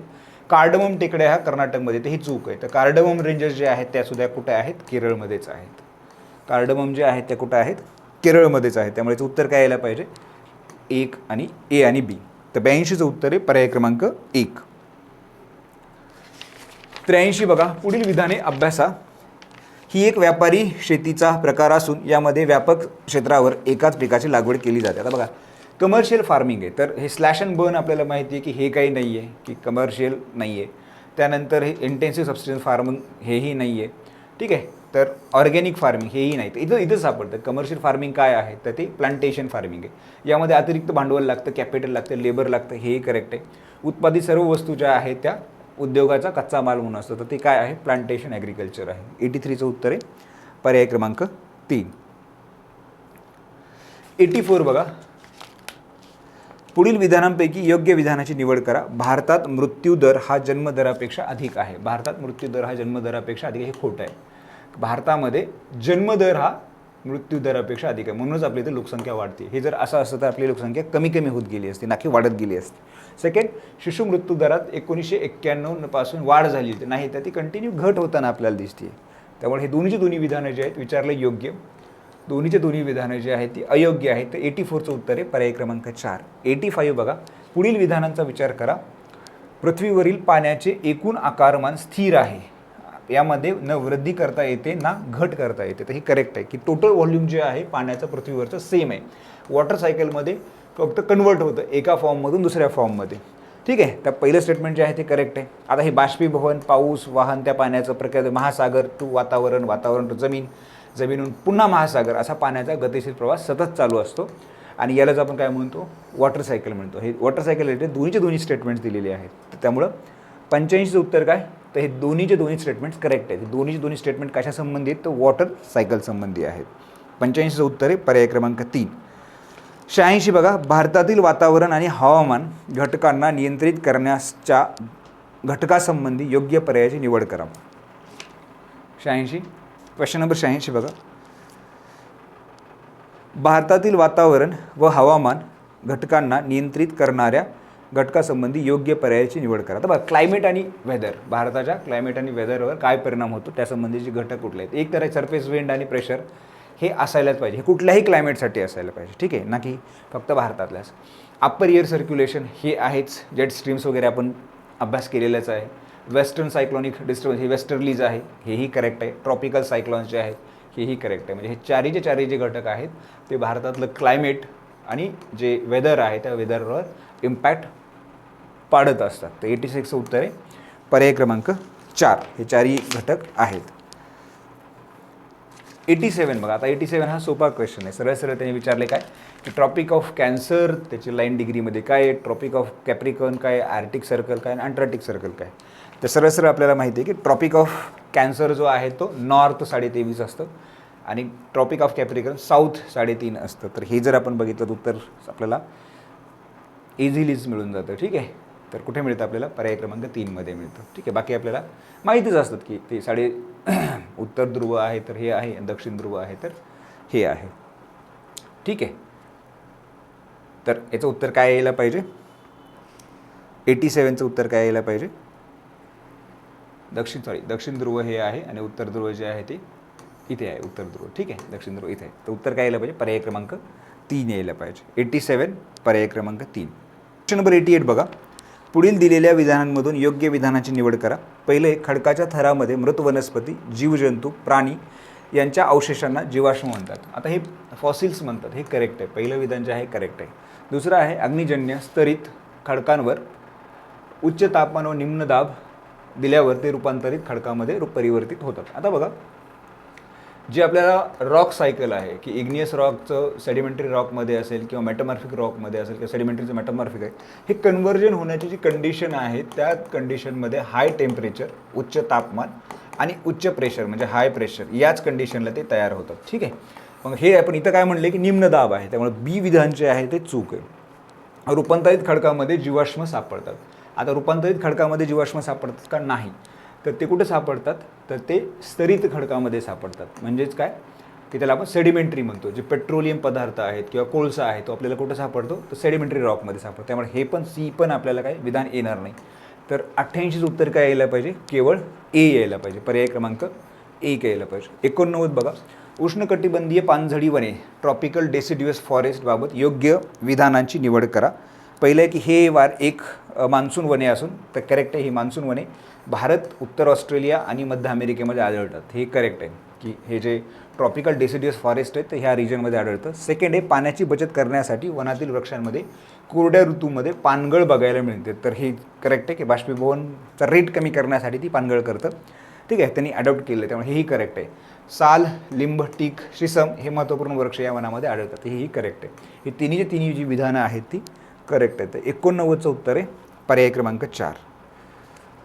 90 बघा, पुढील पैकी कोणत्या बाबी उद्योगाच्या स्थानासाठी महत्त्वाच्या आहेत. हा जनरलाइज क्वेश्चन आहे की उद्योग उभा करण्यासाठी कुठले गोष्टी आवश्यक आहेत. तर कच्च्या मालाची उपलब्धता आवश्यक आहे, करेक्ट आहे. जमीन आणि पाणी आवश्यकच आहे. श्रमशक्ती आवश्यक आहे, भांडवल आवश्यक आहे आणि वाहतूक व्यवस्था आणि बाजार यंत्रणा ही आवश्यक आहे. सगळ्याची सगळी गोष्टी एखाद्या ठिकाणचं उद्योगाचं लोकेशन ठरवण्यासाठी अत्यावश्यक राहतात. ठीक आहे, तर त्यामुळं 90चं जे उत्तर आहे पर्याय क्रमांक 4. 91 बघा, काल बैसाखी पश्चिम बंगाल, तर करेक्ट आहे. काल बैसाखी जी आहे ते पश्चिम बंगाल किंवा आपण आसामपर्यंत आपल्याला हा इम्पॅक्ट दिसतो. मँगो शावर जे आहे ते UPमध्ये नाही आहे. तर मँगो शावर आपल्याला कुठं दिसतात, तर ते केरळमध्ये दिसतात, ना की ते UPमध्ये. कॉफी शावर जे आहे ते कर्नाटक आहेत, हे करेक्ट आहे. लू वारे जे आहे ते उत्तर भारतात येतात, हेही करेक्ट आहे. फक्त रॉंग काय आहे याच्यामध्ये, तर मँगो शावर्स. आपल्याला अयोग्य विचारले, तर अयोग्य काय, केवळ बी. तर केवळ बी म्हणजे काय, 91चं उत्तर यायला पाहिजे, पर्याय क्रमांक 2 यायला पाहिजे. 92 बघा, काळी माती ज्याला आपण ब्लॅक सॉईल म्हणतो बाबत योग्य विधानाची निवड करा. बेसॉल्ट अग्निजन्य खडकापासून निर्मिती होते. ठीक आहे, काळ्या मातीची ही बेसॉल्ट अग्निजन्य खडक आहे. आपण दख्खनच्या पठारावर काळी माती सापडते आणि आपल्याला माहिती आहे की बेसॉल्टच्या रॉकपासूनच ती माती निर्मिती करेक्ट आहे. प्रामुख्याने दख्खनच्या पठारावर आढळते, हेही करेक्ट आहे. आणि याची मॉइश्चर कॅरिंग कॅपॅसिटी जी आहे, की मॉइश्चर कॅपॅसिटी जी आहे, की त्याला जलधारणा आपण म्हणतो, ती क्षमता ह्याची जास्त आहे. तर हेही करेक्ट आहे. 92चे हे तिन्ही ज्या गोष्टी आहेत त्या करेक्ट आहेत. त्याचं उत्तर काय यायला पाहिजे, वरील सर्व. आता बघा, योग्य विधानाची निवड करा. महाराष्ट्रात प्रमुख जलविभाजक सह्याद्री पर्वत आहे, तर करेक्ट आहे. पूर्व वाहिनी नद्या आणि पश्चिम वाहिनी नद्या याच्यामध्ये जो, ठीक आहे, बॉर्डरी लाईन जी आहे, जलविभाजक जो आहे तो सह्याद्री आहे, करेक्ट आहे. पठारावरील डोंगर रांगा ज्या आहे, नद्यांची खोरी आणि उपखोरी आहेत. महादेवचा डोंगर असेल, शंभू महादेव असेल, बालाघाट असेल, अजंठा असेल, ह्या डोंगर रांगांनी काय केलं आहे की नद्यांची जी खोरी आहे ती विभागलेली आहे. तर हे करेक्ट आहे. संपूर्ण गोदावरी खोऱ्याने महाराष्ट्राचे केवळ 32% क्षेत्र व्यापलं आहे, तर हे चूक आहे. ठीक आहे, तर पहिले दोनच विधानं जी आहेत ती करेक्ट आहेत. तर याचं उत्तर काय यायला पाहिजे, 93चं उत्तर आहे, पर्याय क्रमांक 2. 94 बघा, पृथ्वी पुढील दिलेल्या विधानांमधून योग्य विधानांची निवड करा. पहिलं विधान आहे, चंद्र पृथ्वीभोवती फिरत असताना पौर्णिमेला सूर्याच्या विरुद्ध बाजूस असतो, तर अमावस्येला पृथ्वी व सूर्य यांच्यामध्ये असतो. तर करेक्ट आहे की पौर्णिमा जेव्हा असते तेव्हा समजा हा सूर्य आहे, ही पृथ्वी, तर चंद्र इथे असतो, सूर्याच्या विरुद्ध बाजूला असतो. आणि जेव्हा अमावस्या असते तेव्हा सूर्य, चंद्र आणि पृथ्वी असं राहतं. करेक्ट आहे. प्रत्येक अमावस्येला सूर्य, चंद्र, पृथ्वी यांना जोडणाऱ्या रेषेत 0 अंशाचा कोन असतो, तर पौर्णिमेला तो कोन 180 अंश असतो. तर हे करेक्ट आहे की सूर्य, चंद्र आणि पृथ्वी यांना जोडणारा जो कोन आहे तो 0 असतो आणि पौर्णिमेला हे अपोजिट होतं, म्हणजे 180 होतं. ठीक आहे, हा समजा 0 डिग्री. तर हे दोन्ही विधानं जी आहेत ती करेक्ट आहेत. 94चं जे उत्तर आहे त्याचं उत्तर येतं पर्याय क्रमांक 3. 95 बघा, महाराष्ट्रात औष्णिक विद्युत केंद्राचा विकास मुख्यत्वे करून विदर्भात झालेला आहे. कारण आता बघा इथं मुख्यत्वे करून म्हणतंय. आता स्थानिक स्तरावर उपलब्ध असणारा कोळसा आहे तर 100% आहे आणि उपलब्ध कुशल मनुष्यबळ. तर मुख्यत्वे ते कुशल मनुष्यबळामुळे नाही, तर बेसिकली विदर्भात होण्यामागचं जे मेन रिझन आहे, महाराष्ट्राच्या मुख्यमंत्रीपद दीर्घकाळ विदर्भातील नेतृत्वाची लागलेली वर्णी, तर हे नाही आहे. ठीक आहे, विदर्भातल्या दीर्घकाळ नेतृत्व केलंच नाही. जे काही महाराष्ट्राच्या मुख्यमंत्रीपद दीर्घकाळ नेतृत्व झाले ते पश्चिम महाराष्ट्रातलं झालं. ठीक आहे, पश्चिम महाराष्ट्रात मुख्यमंत्री, ना की विदर्भातील. त्यामुळे याचं जे उत्तर आहे की मुख्यत्वे करून विदर्भात झाला, त्याचं रिझन काय की स्थानिक स्तरावर उपलब्ध असलेला दगडी कोळसा. तर याचं उत्तर आहे 95चं पर्याय क्रमांक 1. क्वेश्चन नंबर 96 बघा. आता 96 ते 100 जे आहेत ते एन्व्हायरमेंटवर आहेत. बौद्धिक संपदा स्वामित्व हक्काबाबत संबंधित कायद्याच्या पर्यायाची निवड करा. आता बौद्धिक संपदा स्वामित्व हक्क जपणारे भारतामधले ही कायद्यांची नावं दिली, ती कायदे योग्य त्यापैकी कुठले आहेत आणि जे योग्य आहे ते सांगायचे. कॉपीराईट ॲक्ट 1957 करेक्ट आहे. GI, ठीक आहे, भौगोलिक ओळख मालाची नोंदणी सुरक्षित कायदा 1999 करेक्ट आहे. ट्रेडमार्क कायदा त्याच वर्षी आला होता, 99 करेक्ट आहे. पेटंट कायदा जो आहे भारतात तो 69चा आहे. आणि चारी जी हे कायदे आहेत हे बौद्धिक संपदा स्वामित्व हक्कासंबंधीच आहेत आणि हे चारी विधानं जे आहेत ते करेक्ट आहेत. त्यामुळं 96चं उत्तर आहे पर्याय क्रमांक 4.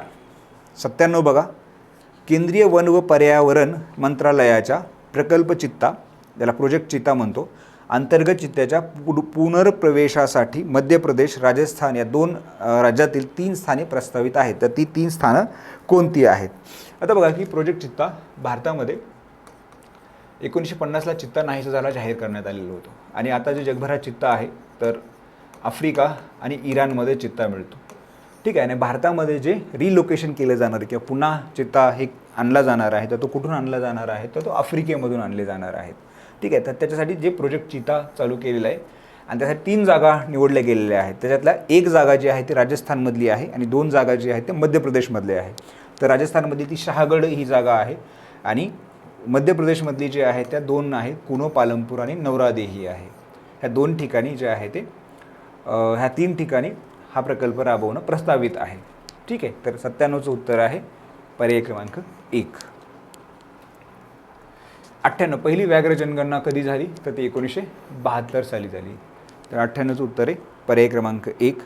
99 बघा, वायू प्रदूषणामध्ये जी 6 सर्वसाधारण प्रदूषके ही गृहीत धरली जातात त्यापैकी पुढील दिलेल्या योग्य पर्यायाची निवड करा. आता इथं 8 दिले तर याच्यातली 2 जी आहे ती 2 नाही आहेत. तर ती 2 कुठली नाही आहेत? एक आहे कार्बन डायऑक्साईड जो मेजर केला जात नाही आणि दुसरा आहे मिथेन.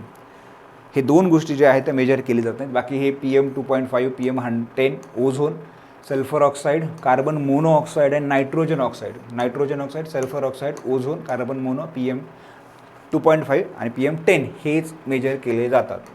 त्यामुळे 99चं उत्तर आहे पर्याय क्रमांक 3.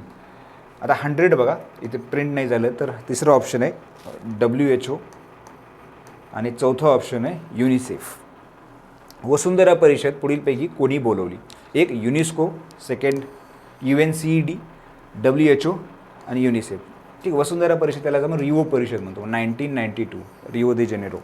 तर ही कोणी बोलवली होती? तर ती बोलवली होती UNCED. ठीक आहे, UNCED.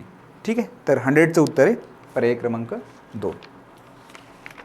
ठीक आहे, थांबूयात आपण इथं. थँक्यू.